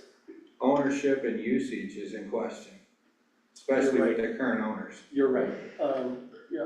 So I misspoke on that. That is one that we will need to get easement before that's constructed. You're right. So I'm kind of curious, previous engineers, and I was told that you saw their plans and layouts, came across the river with gravity feed and put the pump and the lift station on this side, the low side of the river. On that north end of town? Yeah, so I mean, I understand what you're saying, you could come down Piedmont. It seems like these plans are trying to shy away from the highway too. Like, there's no line running down the center of the highway or parallel in the right of way. So what In are... the CDOT right of way. Sure, that's a great point. So you can say like, it would be most efficient for all the businesses to connect if we went right down the middle of the highway. And that would be true, right? But that would probably be the most expensive street to do construction on. So we decided if we could cross the highway in a jack and bore style by not closing it, because CDOT will probably not let us close this highway. So our design will include jack and bore, and I think when in the PER we had 5 crossings, we've now narrowed that down to 4, just to help reduce costs. But that's one thing we looked at. So the businesses will use the alleys behind them to connect to the sewer. So we have So it's not needed to go down, and we thought that was a cost savings.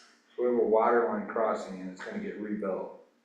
I'm assuming you've seen our water plans and water layout, roughly where it's at in town, Yes. right? Okay. Because some of the alleys where it looks like you are, roughly looks like the sewer lines are directly on top of water lines. One thing. The other thing, I appreciate trying to stay out of the floodplain, but there's an alley parallel with Hancock to the west, so those homes wouldn't have to be injected. You wouldn't have to have any pumps for those individual homes all through there. I mean, it's a bit Because of the one-sided floodplain? because I live there. No, because you'd be on the downhill side of most of the houses if you ran through that alley. So you could almost come down from Piedmont, cross the river, go into the alley, keep going downhill as far as you could, and maybe only have the pump at the plant. Correct, but now we're factoring in the crossing of the river. Correct. So it's not just, it would be so much simpler, there would be, You're gonna I cross guess, the kind of river. a yin and yang. You're gonna cross the river somewhere. Well, we'll cross the river somewhere. With this scenario, we're crossing it once. With that scenario, we'd have to cross it twice. So we'd have to cross it on the West Rico neighborhood and then also at the Piedmont. Correct, but you have the bridge to hang it on in West Rico, if you went that direction too. Possibly. It's not that easy, but yes, potentially, you could. What happens is, right, as these sewers flow, you can't just hang the pipe off the bridge and say, we've got enough slope. So, you know, when someone flushes their toilet, it goes down below the house, and then by the time it comes out, you know, let's say it's 4 feet buried in the ground, right? It's probably not, it's probably lower than that. And then if that held, right, that elevation all the way to the bridge, now you're not hanging it like from the roadway, you're hanging it from lower. Now we're obstructing, you know, floodplain type scenario. So, you know, we need to consider maybe a lift station to raise that up, and then we can hang it. Sure. So, Those are all good points. possibilities. Yeah, good points. Also, I'm just surprised with the vertical difference between where the plant's gonna be and Silver Glance, that there needs to be a lift station in Silver Glance. If it's to make the bore smaller that goes under the highway, I understand. But there's a lot of vertical difference between where that plant's gonna be and where Silver Glance is. There is. So I'm surprised you need a lift station for Silver Glance at all. And I understand a lot of this stuff until you get all those boring logs and you know how deep you can go. And I assume your boring logs went 20 feet, 30 feet deep. So you know what you're running into. The big problem we ran into last time when we had this all funded and ready to go was twofold. One, the contractor thought they were gonna hit a lot of rock, so they wanted a rock clause in the contract, and that ended it. It just ended it. Secondly, we went back and asked the funding agency if we could split the town into phases. Absolutely not. So we got some of the money rotated, and that's why we have a well. So I'm kinda, a lot of work's done in the past on some of these sewer layouts, so somewhere, because of Silver Glance, you're gonna have to have a lift station. Not Silver Glance, sorry, Piedmont, you're gonna have to have a lift station somewhere. I'm not sure that alignment and trying to fight for years to get approval, probably from a court, that says you can run a sewer line down that existing road is the best route. Okay. Just throwing it out there. No, that's a great point, and it's valid. And if we need to go another direction, we can. And I mean, I'd be glad to, I looked at this stuff close, I'd be glad to talk with you guys. Absolutely. In more detail or something. So one of the challenges are to get those houses across the river from Piedmont to drain, right? A lot of those streets, I think they're roughly 22 feet lower than, is it Soda Street that comes down?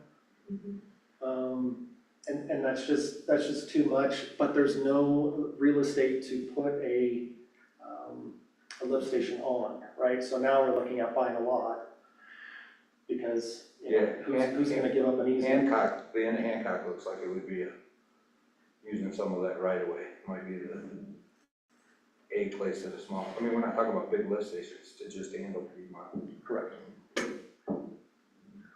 And I haven't done a lot of them, but I've done 50 of them probably.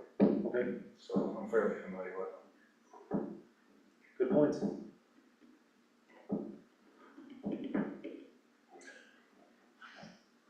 That's all I have.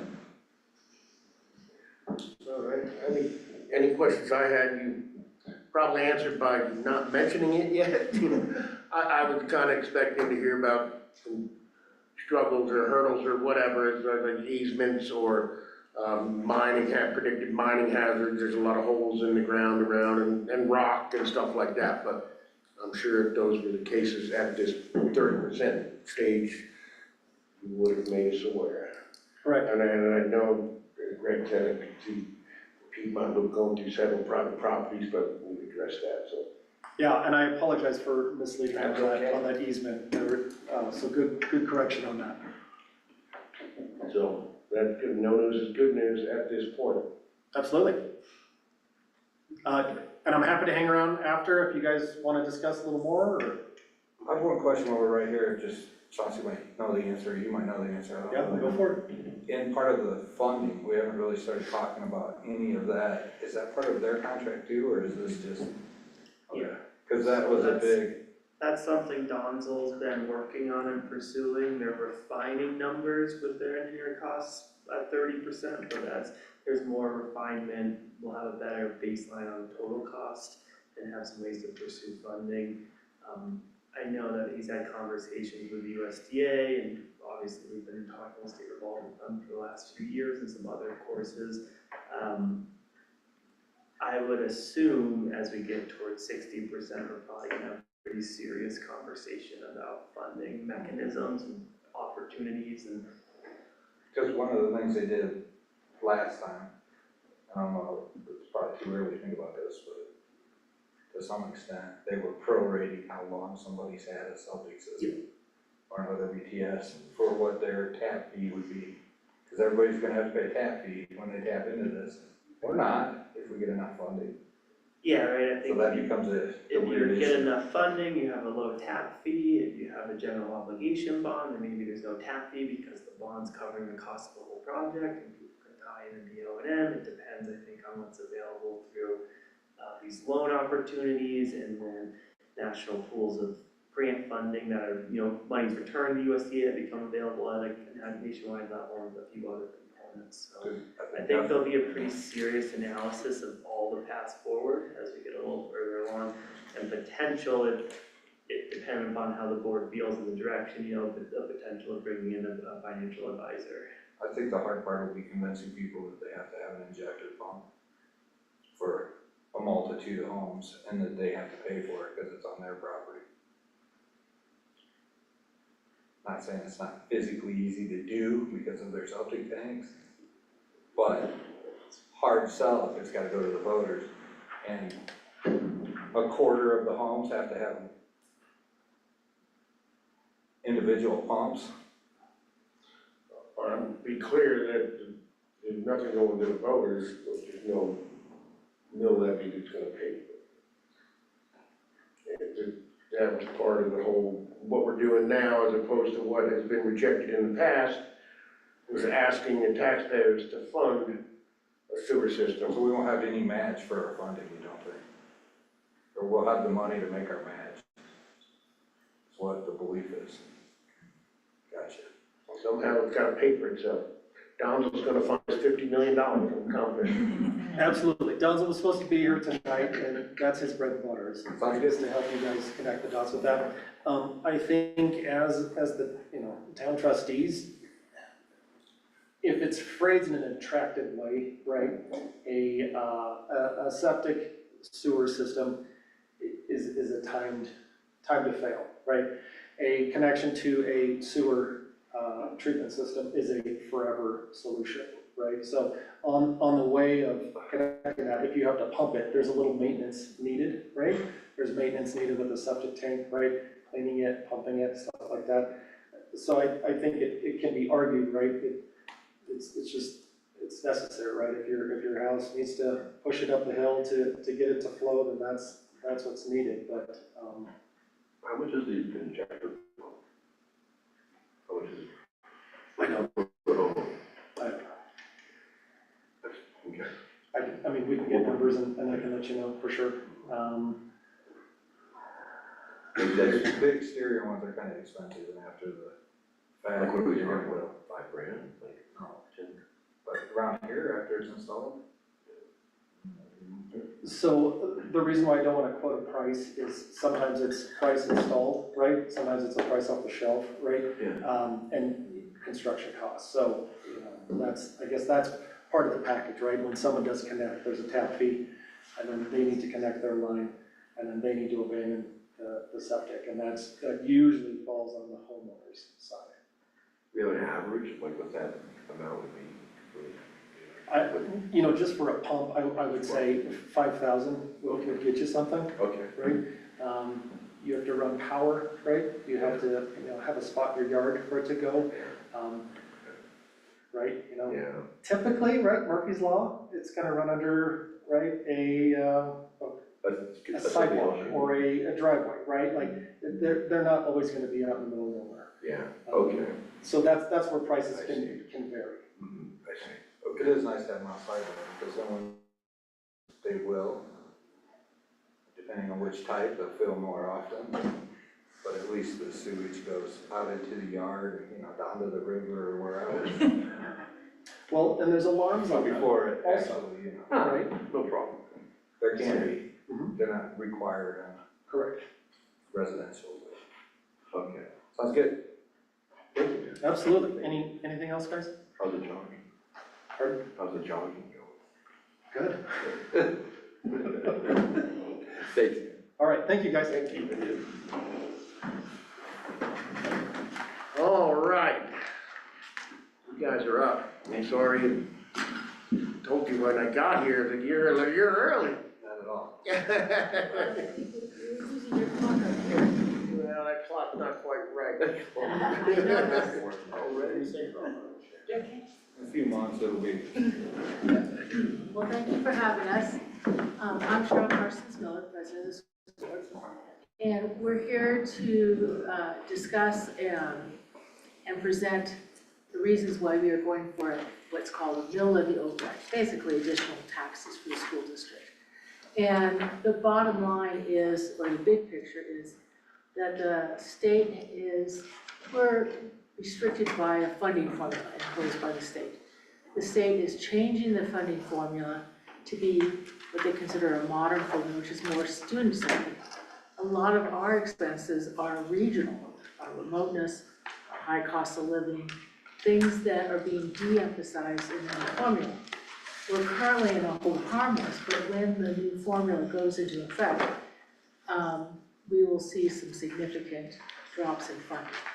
One of the remedies or tools that the state has given us is to ask for additional local funding, additional property taxes in the form of a mill levy override. And John has a very excellent detailed presentation explaining why this all is and how it works. So I'm John Pandolfo, I'm the superintendent of the school district. Thank you for having us tonight. I'll just start by saying school finance is very complicated. So I'm gonna do my best to hit the points that I feel like we need to hit. Certainly welcome questions anywhere along the way.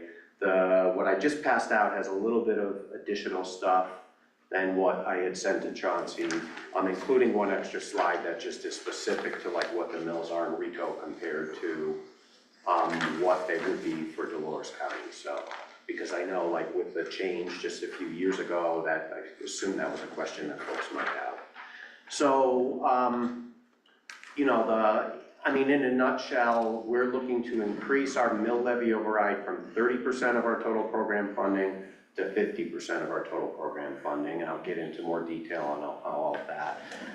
That is the maximum the state will allow us to do. The 30% has been the maximum from 1994 or earlier up to 2024 when they changed the funding law. It would raise about 2.6 million in new revenue for us. Again, 1.63 mills on top of the mills that we already have for both total program funding and our current mill levy override.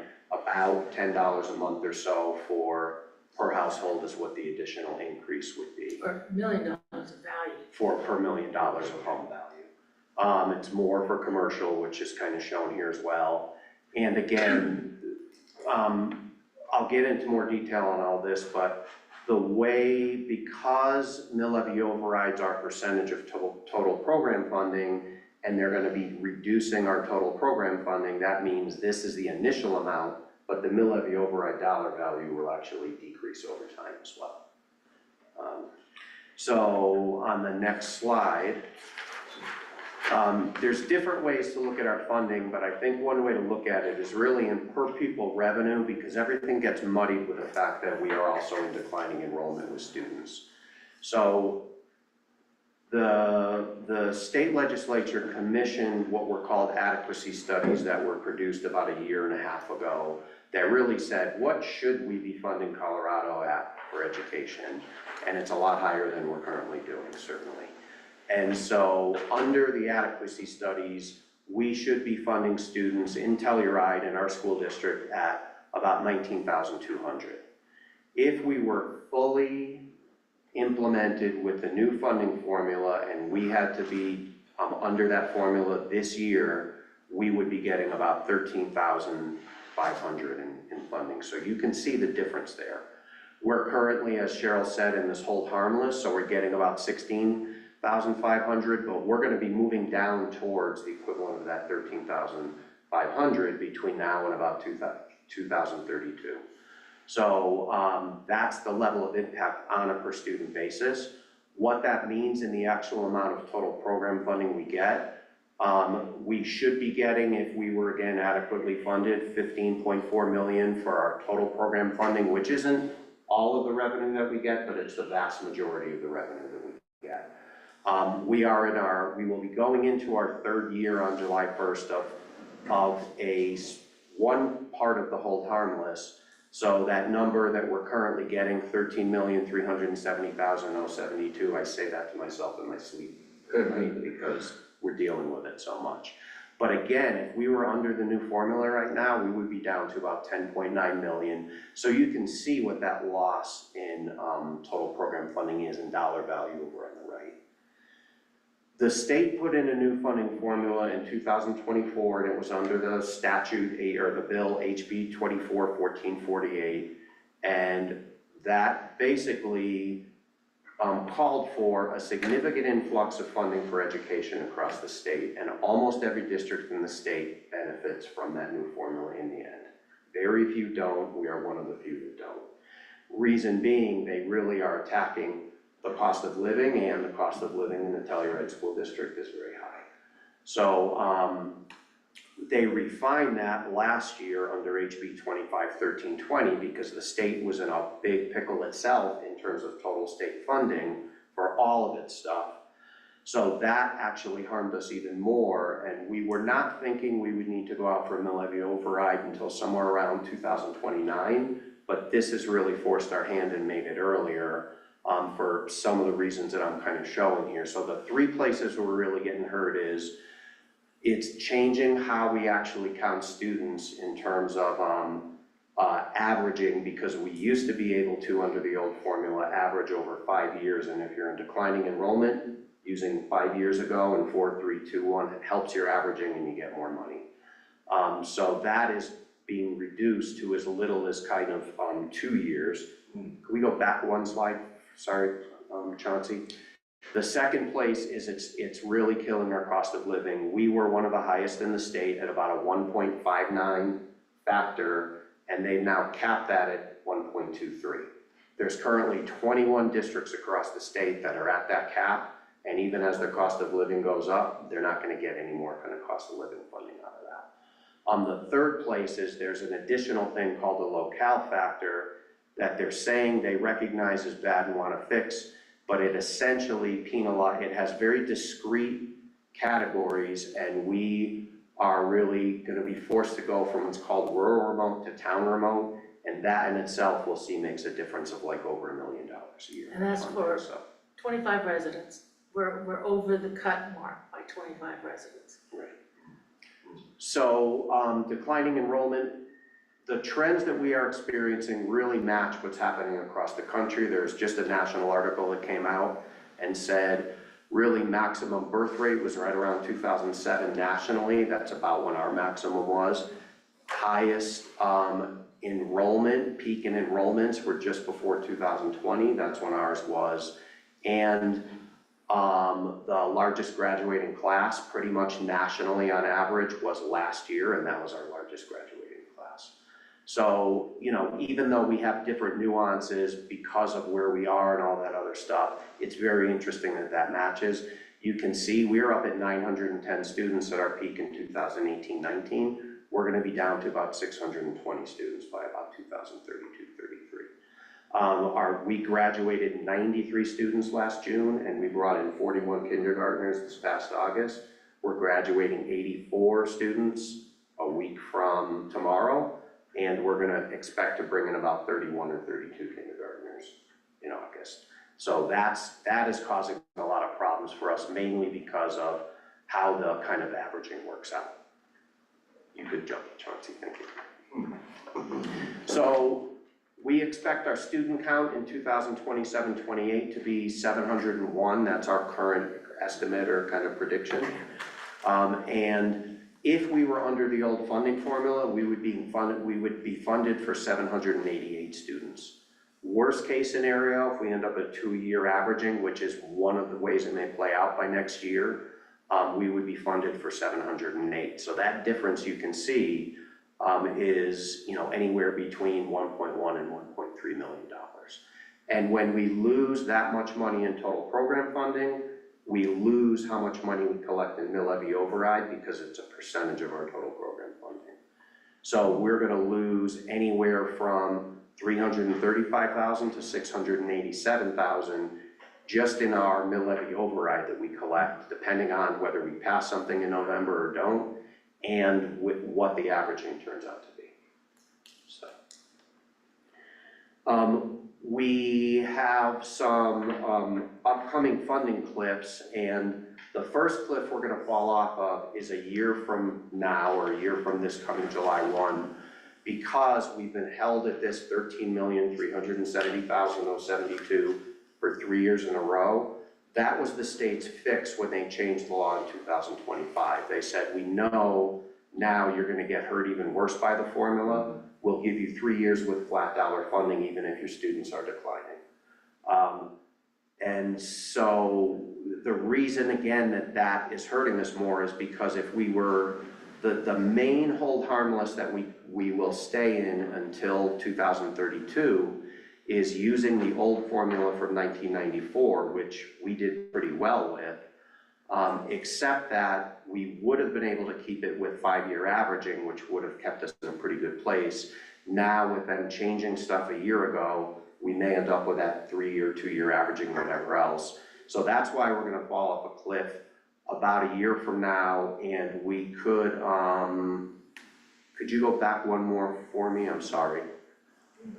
So falling off that first cliff, this is kind of where that hurt's gonna be. You can go ahead now, Chauncey, sorry.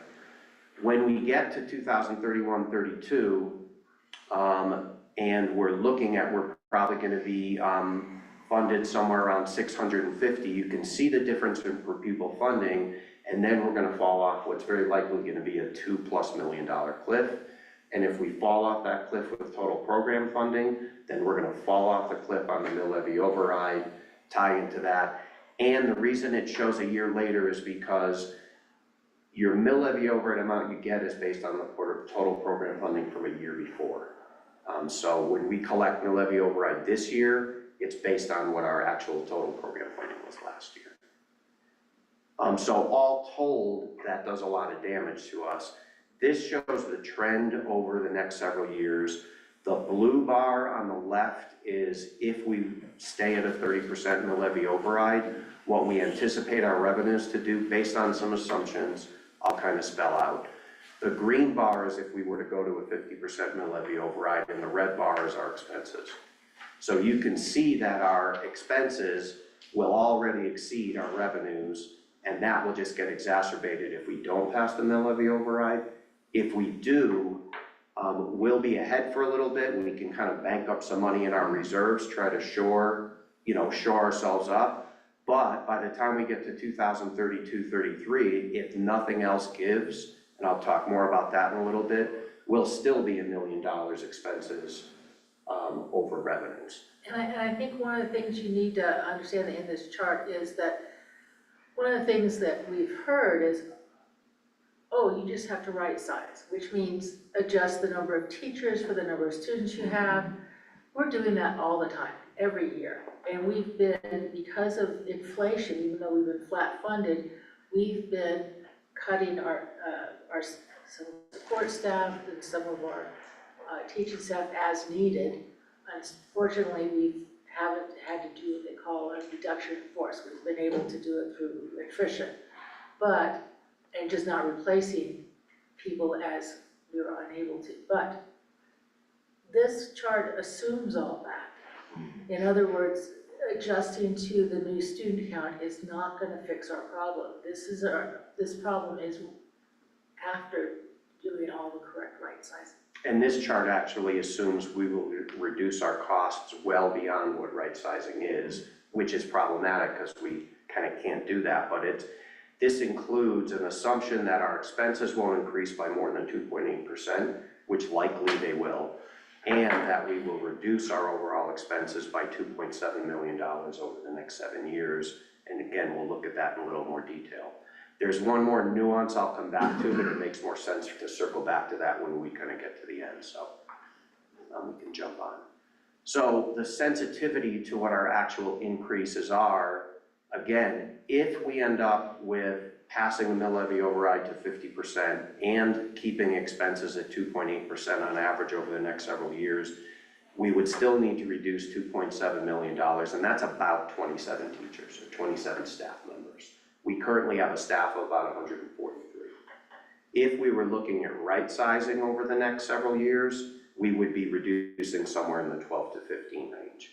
So again, if something else doesn't give, at best case scenario, we've got to reduce about twice what we would do to maintain our current class sizes, quality of education and all that. Worst case scenario, if we weren't to pass the mill levy override and our expense increases, that becomes things like health insurance, wages, various other benefits. 80% of our expenses in the school district are employee salary and benefits. The other 20%, we don't have a heck of a lot of control over. We try to control what we can. But again, worst case scenario, we would be looking to reduce as many as 95 of 143 of our staff. So that's kind of how dire it could get. There's some things we're hoping are really gonna help with all this, but that's kind of the picture we're looking at. So the override that we're talking, one of the common questions is, what is an override? So the state dictates what a total program funding is. Tabor has locked us into, what, 7.4 mils? 7.281. 7.281, another one that he knows in his sleep, for our total program. And that's the basic formula for how we get our funding. And the state, what we don't collect locally with that 7.24, the state backfills. But our property values are going up so quickly lately, as everybody knows who pays property taxes, that pretty quick here, there will be no state share. Now, the mill levy override is a mechanism to get additional funding, originally intended for extras, but now being used for basic services, that's voter approved, and they regulate how much you can ask for. So that's what the override is over and above the state formula. And essentially, and then of course there's the bonds. When you look at your property tax, that's the mills that combine all three income sources: bond repayment, total program funding, and overrides. And you see it as one item, school. Yeah, and I'll go into a little more detail on that in a minute too, but the positives that we are hoping for, besides passing a mill levy override, there are two potential state ballot measures that would bring additional revenue for public education. The first one is already guaranteed to be on the ballot because the legislature passed it. It started, initially was kicked off by the Colorado Education Association. It's increasing kind of the Tabor cap, and the most simple explanation, by about 2%, which means reducing refunds. And that would give us about $262,000 additionally. That is not gonna solve our problem. That's a tenth of what an increase in mill levy override would give us, but it's gonna help, and we kind of need everything. The second one is an initiative that's currently out looking for signatures, and I have additional handouts related to that. It's called Initiative 195. It is related to putting in a graduated income tax. Everyone who makes under $500,000 of taxable income would see would income tax benefit, a reduction. People over $500,000 taxable income would see an increase, and that could bring as much as about $2 to $2.7 billion annually to the state, not just for public education, but for early childhood and also for healthcare. What they're estimating we might get out of that is another $649,000. So if on top of $2.6 million from a mill levy override increase, we could get another close to $1 million from this, that would bring that gap on that bar chart before down to close to zero by the time we get to 2032, 33. So all these things together could, really kind of help us, so.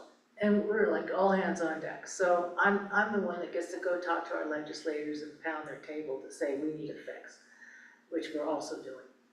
Sometimes they listen, sometimes they don't. A couple of the parts that are like the not so good news in terms of what might happen is they basically put the state budget together this year and dealt with $1 billion shortfall in expenses and revenues by patching a lot of things together and using a lot of one-time funding. They did some of that last year as well. They're kind of running out of places to pull from to do that. So next year, it's not gonna really be, it's not gonna be a good situation. They managed to really keep their commitment to K-12 education and the funding formula this year by not slowing it down or pausing it, not doing anything else, but moving forward with the implementation plan they had in place. And that's really great for most districts, but for the few of us districts who are, again, getting harmed by the new formula, it doesn't help and it doesn't make any difference. So that's one piece of it. They look at going after specific ownership tax, which is what you pay for your car registration and things like that, and trying to manipulate it such that it actually impacts us negatively. We would have $250,000 if the ideas they were talking about came to fruition. That got fended off for this year, but people will know about it, so that may be something we kind of, face in the future. And one of the things that'll be really interesting, I was just hearing that there's a high turnover in the legislature this year. A lot of people either retiring or termed out. And so, and some of the people that are the most versed in school finance are gonna be termed out. So it's gonna be an interesting year with a lot of educating. One of the things that happened right at the end of the session, the education funding bill is usually one of the very last things to pass. It passed the very last day of the session, last Wednesday. And part of the reason it got delayed at the end was because this cost of living study that they do every other year that takes district by district, what is the cost of living in your district? And that includes like how many of your staff actually live out of district but commute, so they might not pay as much for housing, but they pay more for transportation. They look at all those details. The average or the range of cost of living increases across the 178 districts was from around 12% to 23%. We were at about 20% or so. Again, a whole bunch of districts that had that high cost of living are getting no increase from the formula because they're already maxed out at this new cap. And what the state used for the calculations for how they increase revenue over the same 2 years that this study showed 12 to 23% was 4.6% cost of living increase, because that was the Denver Aurora CPI. And so that's what they base how much they're increasing revenue like on a per pupil basis to districts, so. So yeah, there was an amendment back in the 90s that said they had to increase school funding by inflation. And that's narrowed down to certain pieces of the formula, but they chose to standardize it with the Denver cost of living for determining how they increase those pieces. And one of the things that happened is, years ago, we've known we've needed a more student-centered formula, which gives more money to kids that, districts that are teaching kids English as a second language, that are teaching kids in poverty that have more needs. And we have some of those too, but the superintendents came up with a formula that didn't harm anybody, but they needed another $1 billion to get put into it. The adequacy studies said they needed $2 billion to bring the state up to adequacy, and that means not extras, basic education. This formula, they wanted to get to that student center to help out the desperate poor districts, and they didn't have that kind of money to put into it, so some of the money got taken away from other districts. Bottom line. So I don't have one more slide up there, but if you go to the last slide on your sheet on the back cover, I just wanted to compare how the, what the mills are that RICO residents are currently paying versus, again, if, you stayed with Dolores County. Dolores County, because there's so much smaller assessed valuation for the entire school district, their mills to meet their total program funding is 18.685 mils. That's what the local taxpayers pay. That's the equivalent of what you were paying a few years ago. On top of that, they have a exactly 3 mil levy override. Because we have a large assessed valuation, the mill rate that we assess for our total program funding is 7.281. And on top of that, the 30% mill levy override we currently have, this current year pencils out to like 2.45 mils. So that's a total of about 9.7 compared to what you would be paying if you were still under Dolores County at like 21.685. And what we're looking for is an increase of about 1.63. So it still is significantly lower for residents in Rico than what they would have been paying, or which you would be paying if you were still paying taxes to the Dolores County School District. So I just wanted to make sure to point that piece out. And then going back to just the formula and everything else, again, I started by saying it's complicated. Cheryl talked about it a little bit, but we collect 7.281 mils from everybody for what their property values are. And that gives us a portion of our total program funding, but it doesn't give us all of it. The state makes up the rest. We currently collect about 90% of our total program funding. A lot of other districts collect 15 or 20% from their local, and the state backfills the rest. There's only a couple of districts that have already gone to or above collecting 100% of what they need for total program funding. We're gonna be there before this full phase-in, plays out. And so eventually, once we get past the phase-in and we're on the new formula, whatever, if they don't change things, the extra that we collect because we're over 100% of our local share is actually gonna be a benefit to us, but that's kind of a ways down the road. And everything all the stars have to line up, basically. So that was a lot, and that was fast, and I know it's late. I don't know if folks have questions or anything to do with And that. do not consider any questions stupid because they aren't, quite simply. And I want the hard questions too. Maybe Chauncey would know, if you guys don't know, I'm not really sure, but how long do we still have to pay the mills that we're paying for the bond? For the improvements in Dove Creek? I think that just got renewed again, right? Yeah. A few I years think it's ago, so you're another probably 5 years. 20 to 25 years out on that still. So we're gonna be paying that on top of. Correct. What you're not paying though is the bond that we passed right when you guys voted to come in, or we all voted to have you come in, because you weren't technically part of the district yet. I mean, I'm guessing you're telling us all this stuff because you like our support to try to help you. Absolutely. You're guessing correctly. With the election thing, and I think that's a question that people that live here are gonna ask. Yeah. Yes. So as part of the marketing, I think that's a big one, is. Yep. You're still paying less than you would have. And we want to be clear and open about it, of what's going on. Yeah, and there was no way when we went through the whole question about annexation to do anything with that, the Dolores County, mills for We the would've never got it. bond. There's just nothing to be done about that. It would never get approved for us to get there if we. What I'd like to do is just send a couple other things around, and again, we just referenced them and not necessarily talk about them, but this initiative 195, again, is gonna take, first of all, getting enough signatures to get it on the ballot. It needs 2% of the registered voters in each and every Senate district across the state to even make it to the ballot. There's a big signature campaign going on. We've got some, pads to get 40 per whatever. It's gotta be notarized and everything. So we're just starting to work on that to try to get it on the ballot. But I think it's really just to get help people understand the benefit of it, so that when it comes to November, assuming it's on the ballot, people are also willing to vote for that.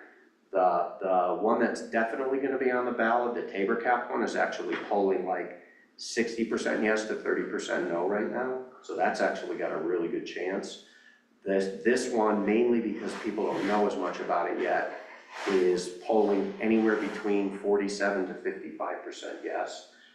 On this, which I'll just send around, and I think there's enough there, but there may be a little bit extra, but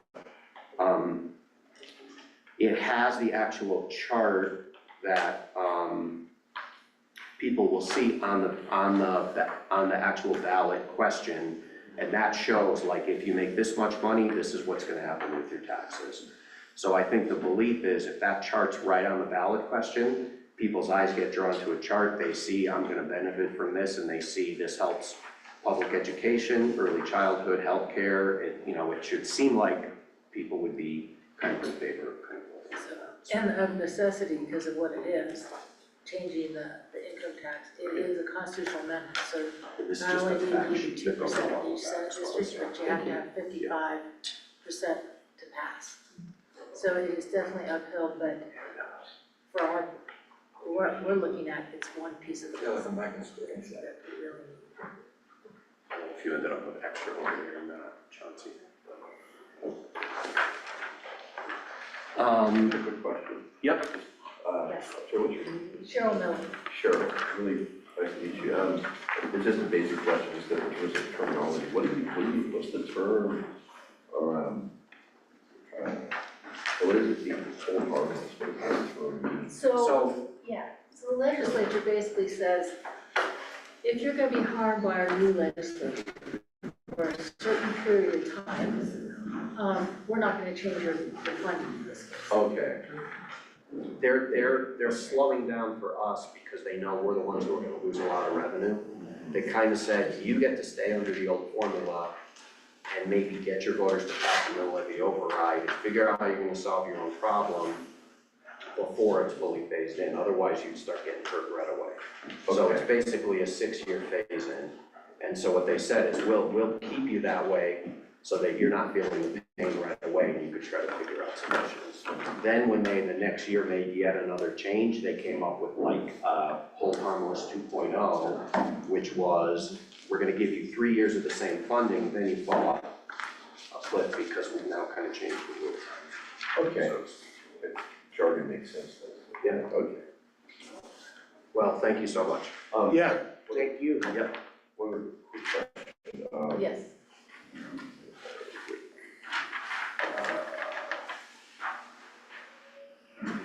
Right, on the first. Yep. Yeah, you know where I am. Yep. You know all this. On the first sheet, so you're basically saying that the formula they use falls short by 6,000 per student? Yes. Okay. Yep. Thanks. Do you have any idea, this is totally unrelated to everything you were talking about, thank you very much for coming. Yep. Any idea when people are gonna move into those other 2 units down there, north of down here? We're looking all the time. We had a couple of units that are being vacated in, either in town or nearby where we have other housing. And we're not doing a lot of hiring right now. Like I said, we reduced some people, so that's the part. And we're looking at building a bunch more.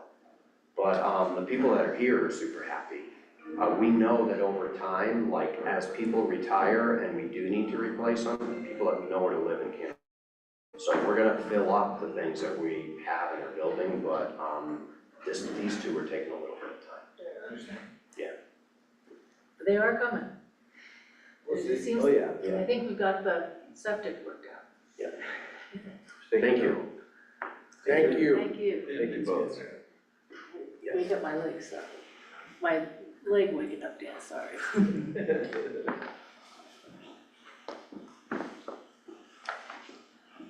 All right, well, next on the agenda, voluntary cleanup update. Seems like we have our attorney, Tom Bloomfield, on the television. Tom, you with us? There he is. I am. Good evening. You guys have quite the stamina there. Woo.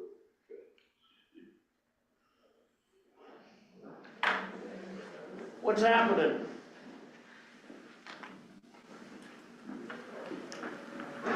Well, I'll kick it off. So there was in the packet, their temporary erosion controls. I know that was something that was promised by the end of April. We got it and deliverable in that timeline. Came back, they're hoping to get comment from the board on that. If it's something town wants to move forward with as an interim measure. It sounds like they have some contractors potentially at the mine site that can do the work. We can give an access agreement to allow for that. And then brief, just update in the packet on what's been received, which is 35 access agreements for sampling, or those have been sent out. There's 8 access agreements have been returned for remediation efforts that they're hoping to kick off in June and July, and 6 sampling access agreements as well. Sounds like there's a few more phone calls, and people are interested in engaging. So they're waiting probably middle of June to come out and start that, just to get a few more numbers. The other thing that's been newer is Atlantic Richfield wants to place covenants on all of the land that they hold and own within the valley to restrict mining what's ever to be sold in the future. So that's kind of in preliminary talk. It'd be something that the board would need to approve as well, because town would be a part of the enforcement mechanism if that is something that moves forward. When do you expect us to see a draft of that? I think next month, is that what we're thinking of? Yeah, I would anticipate that it would be ready in time to include in your package. And really, I think for this meeting, we're just wanting to introduce the concept at a very high level. And we're also including a provision in there that would say any, the costs that the town incurs in enforcing, which I think would be unlikely, but if there were costs, that those would be reimbursed. But it's really to help protect and prevent mining of properties that AR purchased that surround the town, outside of the town. The one other thing I'd like to add is they did respond back to Atlantic Richfield with the town's position. They said they have some more discussions internally on what their counter or proposed next steps will be.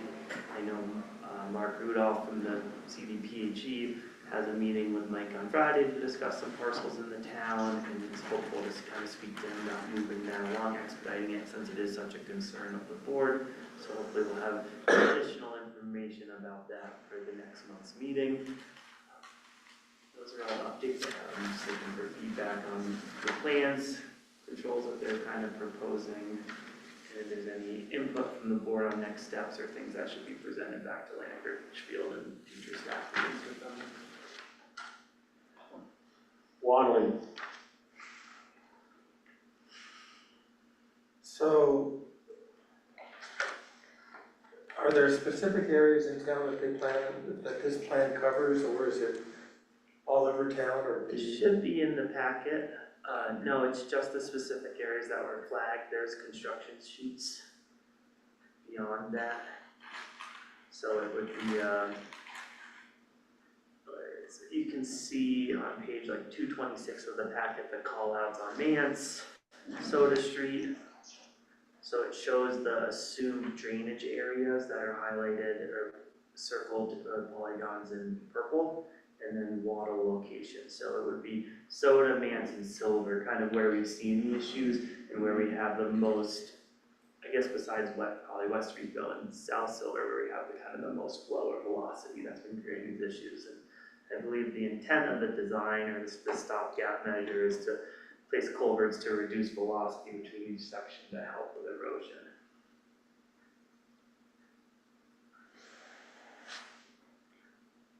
So when did they say they sent letters out asking for people to sign off so they could mitigate the soils and? They just sent those out, those 35. Just like yesterday, just like last month? Oh, yeah. I guess you met last week, so it would have been sometime last week as well. I'm under the Because I still have never seen it. Okay. Ever. I mean, one, but years and years ago. Yeah, they started with I did ask them about that. They said everyone will be getting a letter. Last year, the efforts went into properties with no data. So that's where it went. And then the QA/QC properties. And then somehow they have new data. But they never had permission to be on the property to obtain it. Odd, but I don't really care.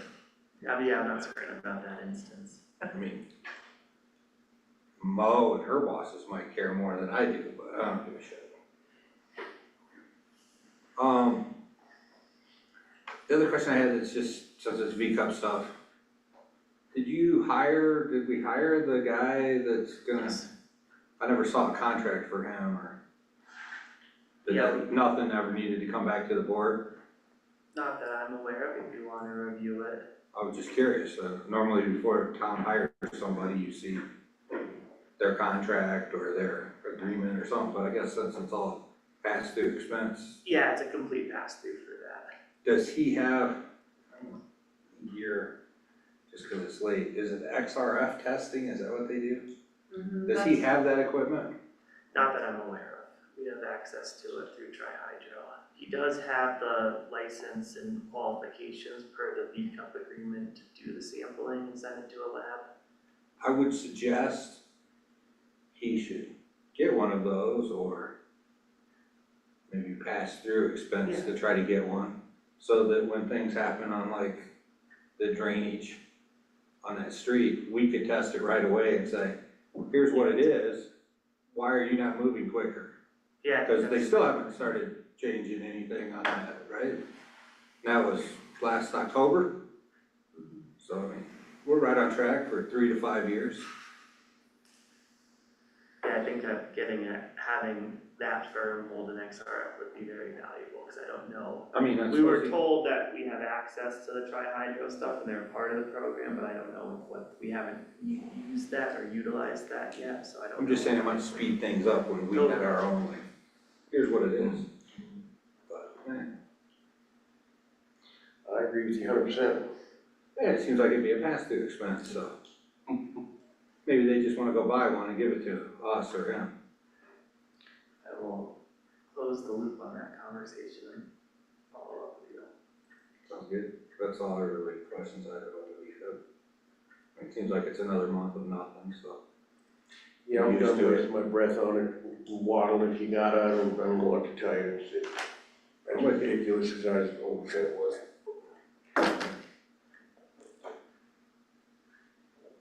I guess some of the feedback is are these interim measures something the board wants to entertain? Do we want to move forward with some removal of these areas? Well, the concern I've got is who's gonna do the maintenance on these bottles when they get completely sedimented up? Somebody's gonna have to go clean it out. Where's that material gonna go? Who's gonna do the work? Is Atlantic Richfield going to maintain these wattles? I'll have to follow up. The last conversation I had with Mike and Atlantic Richfield was that their contractors would perform the work. Okay. I don't know though, that's what was said. I don't know if that means the installation or the installation, ongoing maintenance and removal before the winter. So I just want to get Biodegradable material, right? Biodegradable? netting around them usually though. That's the worst that can happen. Well, Once they get filled up with sediment, then it just goes around the sides, so the effectiveness goes away. So somebody's gonna have to be there and clean them out, haul material off, or it's just gonna slow down the transport, but it's not gonna stop it. I can follow up on that. Then it floods on a private property and then they have bigger issues. If we follow up, that'd be good. Yep.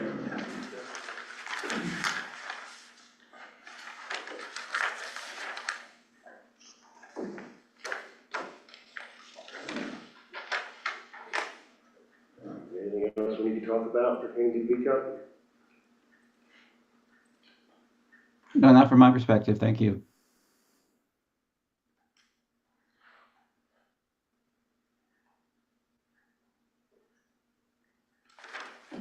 No? Good, all right. Well, sorry to keep you up this late, Tom. Sorry to keep you guys up so late. Hard working over there. It's not that late. All right, thank you. Thank you. All right, next up is a hybrid meeting option. We had this discussion last month. I think I was pretty vocal on where I stood, but there was some compelling argument from the board, which brought Chauncey to bring us an option to return to some Zoom connectivity. I don't know if you want to explain it to us again, if the board understands. Everyone know there are a couple public comment letters that I emailed out. See it, saw 'em. Read 'em, saw 'em. What? Read 'em, saw 'em. That, since they weren't included in the packet. we think we can manage it in a manner where people pre-register.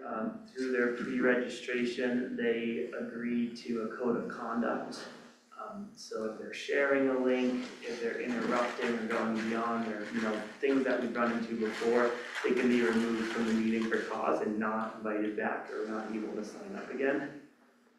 And we also feel, there's some comments about timeline on when people could submit. We need a few days capacity-wise. So the thought was Friday, so we can review it Monday. It could be Monday. We essentially, if the board wants to move forward with this, we need to give ourselves probably 2 business days to be able to review it, compare, make sure that the people that are legitimate people haven't violated anything, and then distribute the access at that point to those folks. And Friday's not a business day.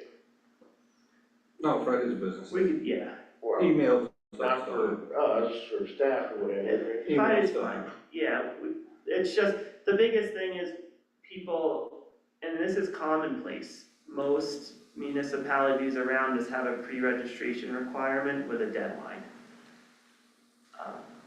It's just the way it's going with the amount of people that have been hacked or had pornographic images shared on the screen. So I think there's nothing that changes to it if someone's passionate about an issue or it's on their radar. The packet's going out on a Wednesday, or materials are going out a week prior to meetings on a Monday, materials go out the Monday prior, giving someone a couple days to look at the agenda, potentially the packet, they know it's something they're interested in, they could sign up. We're not gonna allow people, if this is the direction the board wants to go, we have no desire, and someone will be like, oh, but please come on, there's YouTube for them to be able to listen, and then of course they can make the effort to show up.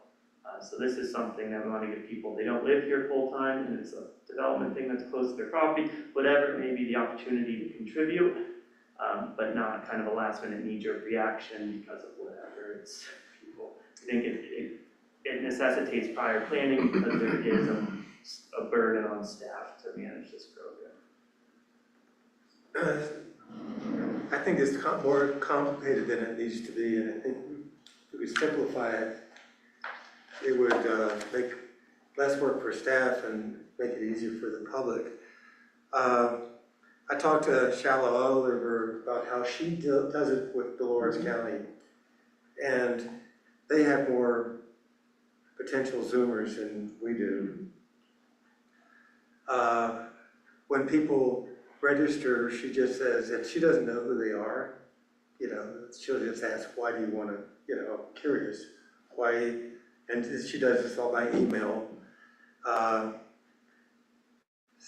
Then people go into a waiting room, and then she'll let them in if they're on her list prior to the meeting starting. And she's going to be here the 15th of June for the... I guess I don't see any difference in what we're proposing. We're asking people to email town clerk. They email Anna. She says, no problem, here you go. There's a deadline to... The county is the same thing. I emailed the county to get on a meeting. The day before the meeting, they said, no, you've missed it. Thankfully, the town action item window was able to help. But there's instances with the cutoffs. So because we can't... Without a cutoff, I feel there are concerns about violating people's rights, or them coming back to the town saying, well, so-and-so got in at 4:55 p.m. prior to the meeting, why can't I execute my First Amendment rights, and I asked at 4:59? We're just trying to be really protective of the town in that sense. So same concept. On the agenda, it would say if you want to attend remotely via a Zoom or hybrid option, please email town clerk. Maybe a specific email address that's shared between Anna and I in case one of us is not available. And then we just respond back, yep, sounds good, here's the link. By clicking this link, you accept to the code of conduct, it's in the email. If they're in violation of it, we just blacklist them on the side and don't let them in on the waiting room after. So this also assumes that you're going to have the packet. We'll have the packet will be out to the public on Wednesdays prior to the meeting. I think a deadline Friday's tough, but I guess if the packet is always out on a Wednesday, then that's fine. Sometimes I get Shayla's agendas on Friday and I'm just not on my email enough to see it come And we through. can do 2 business days prior to the meeting, like this was just a starting spot, so the meeting's on a Wednesday, you have until end of day Monday to request. I think I would prefer that, otherwise I think this is a great That procedure. gives us Tuesday to process them. We essentially want them to come in, we'll probably have them like an alias linked. We just log in, look at all of them, take care of it, and once that, so they don't get missed. But this is kind of what we're proposing. We think we can make it work. There's no additional cost for software or other components. Giving people the community opportunity to attend via Zoom, and people have to be a little bit accountable to come prepared and setting up. And talking to Cheryl, she says it's pretty much automated. The software, the Zoom software takes care of a lot of that. That all you have to do is, if people are in, just click a button and everybody comes in at the same time. Yeah, that's an easy thing for us to do, to just admit them. And then same thing, we really wanna have the code of conduct included in the correspondence, so like the times where someone has gone off and on a rant, we've muted them or kicked them out of a meeting that resulted in negative interactions with staff and board members. This way, if they're in violation of the code of conduct, we can remove them. It's gotta be the same code of conduct that can happen here. Anybody can come in and tell us whatever they want for 3 minutes, period. I mean, unless No, you're it's being more, violent or something. it's more so You like, have the right to say whatever you want to no, us. it's more so like, yeah, that's true, but more so like sharing link or things that are specific to why we don't have Zoom available to the public right now. And they can't say anything, but it's true. But sharing a link wouldn't help if they're not on the list that get into the link. Yeah, we'll have a list in the waiting room. They'll have to, like in the code of conduct, they'll have to have their full name. It couldn't just say Sam. Like, oh, what Sam is that signed? You know, like little things like that. So we'll line them out. There might be a little learning curve for the public, but I think everyone can get there. It shouldn't be too tricky. And it's you sitting there fiddling with the computer, trying to pay attention to them, put them on, take them off, No, we're gonna get another computer. dumping them when there's no connectivity. We'll probably we have another laptop. We'll probably need to get another computer. This one's aging out, and then we'll have Anna, the clerk, can run the Zoom side of it. Remotely. Either or, yeah, she'll have the power to accept people or not, or if she's sitting here, she can do it from a computer, we can both be tied in that way. I say go for it. I appreciate you working this out, Chauncey. I just want to understand, and by the way, you changed my mind on this subject. Stuff last time. Do we need to make a policy? We have a resolution that we'll need to amend. Okay, if we're talking about changing other things in that, I'm all for the 2 business days, which means they have till the end of the day, Monday. Or meetings on Monday, they have to end the day. I also don't think any written comments that come into there should have the same 2 business day limit. I don't need to receive comments from anyone the day of the meeting. Is that, can People that are be free to covered in email the us same thing? any time of the day, any day of the week. Sure, I'm just not gonna read it. Oh, yeah, that's beauty of email and text messages, right? Yeah. You You see what personally, I'm getting you at? know, I'm not always great about checking my email before the meeting. Like tonight, I certainly didn't, but, Today in particular if wasn't somebody too emails bad. and said, I want you to read this, I'm gonna read it, right? Today in particular wasn't too bad, but a month ago was really bad.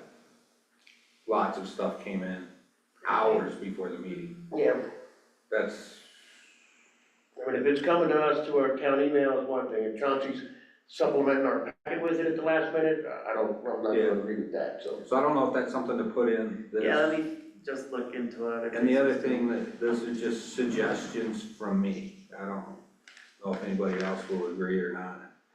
But, I think sometimes the trustees attending by Zoom primarily, or often, gets a little convoluted. Just my opinion.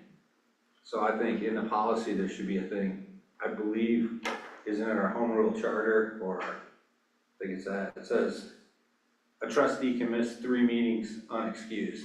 I mean, you can miss all you want to, but once you hit that number 3, the board can decide you're gone.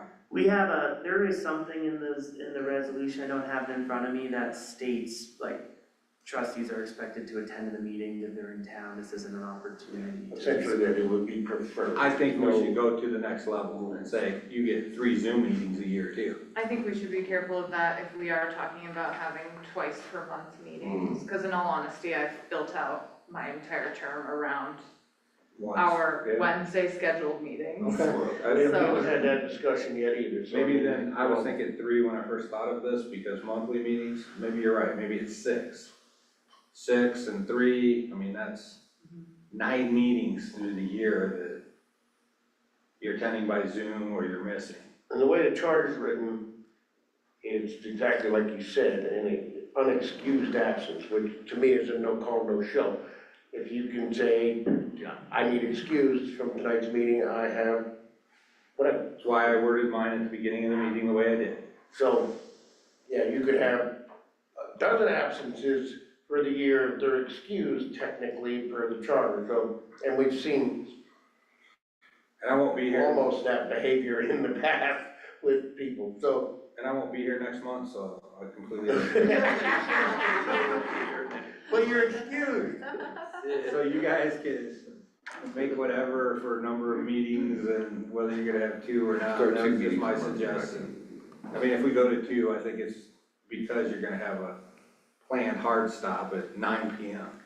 Well, the beauty of it is if somebody's abusing it, I can just ignore them. And you can start at the meeting. 6, if you want to. I don't know. You could I zoom might come in late before every you day. get here. The internet didn't work on the passage, still, luckily.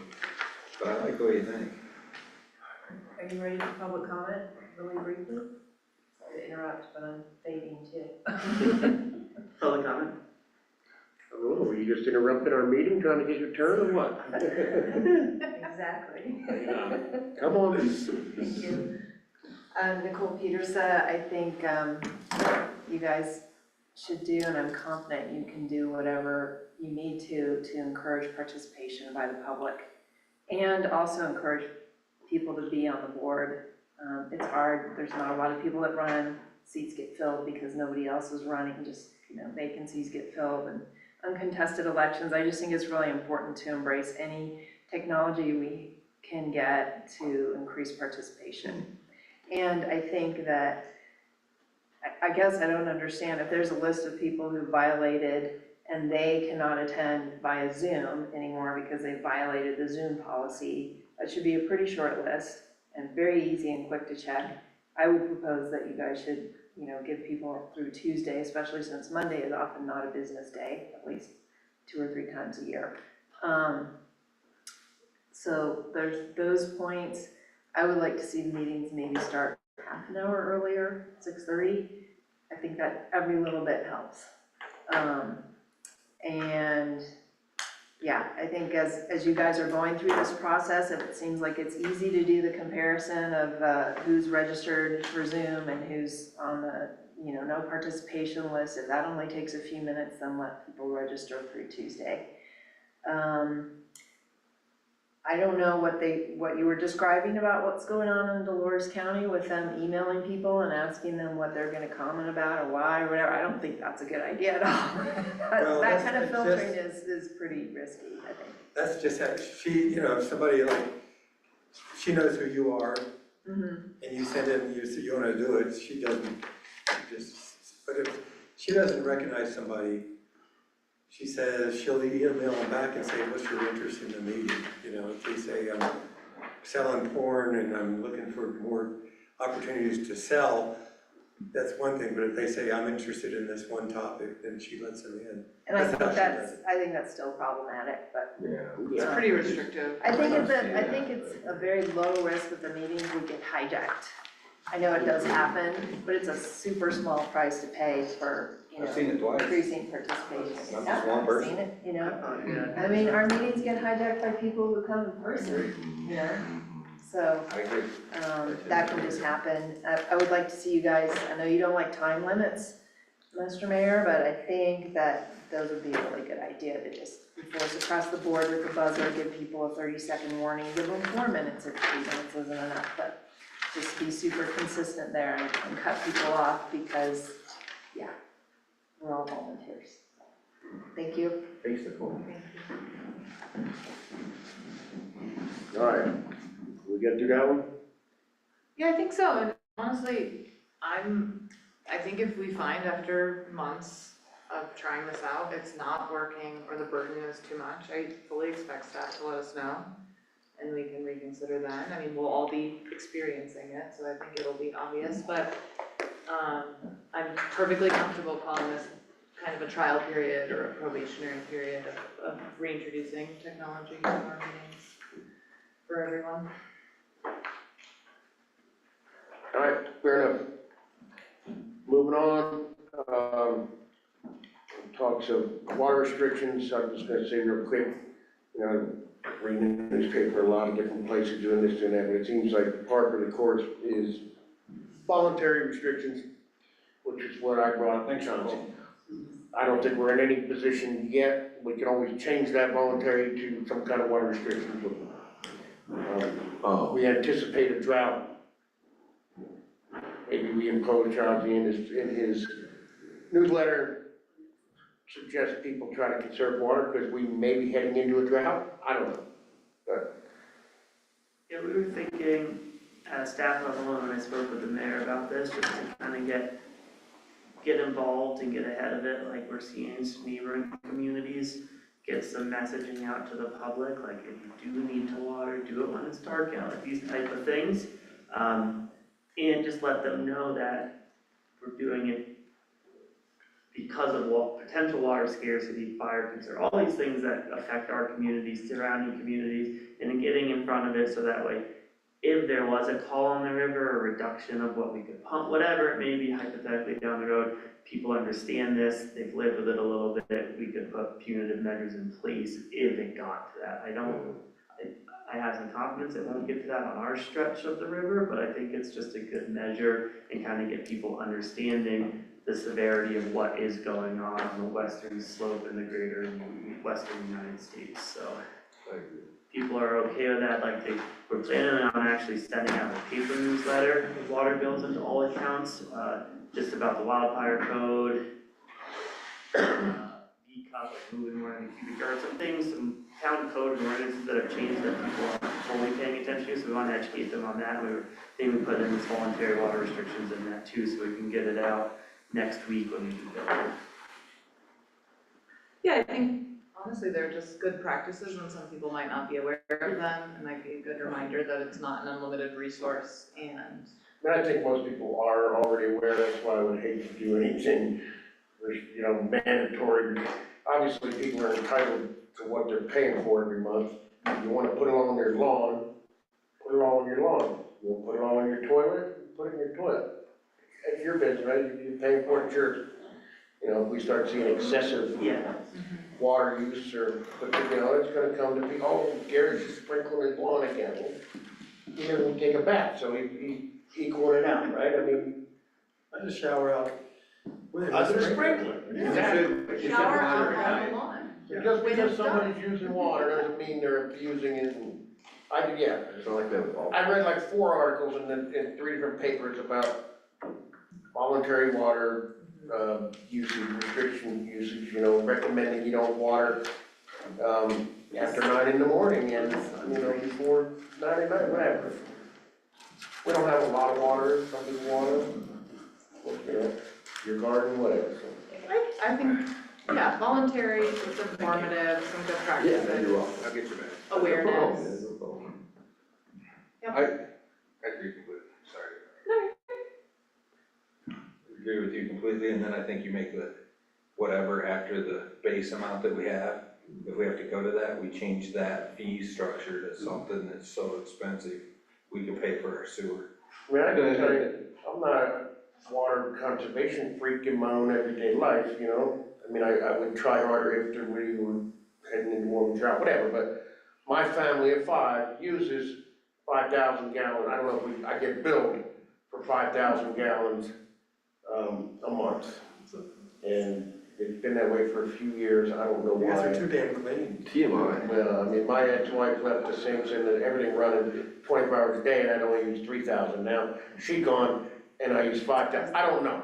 But a a family of five uses 5,000 gallons a month, so keep that in mind. What's the number?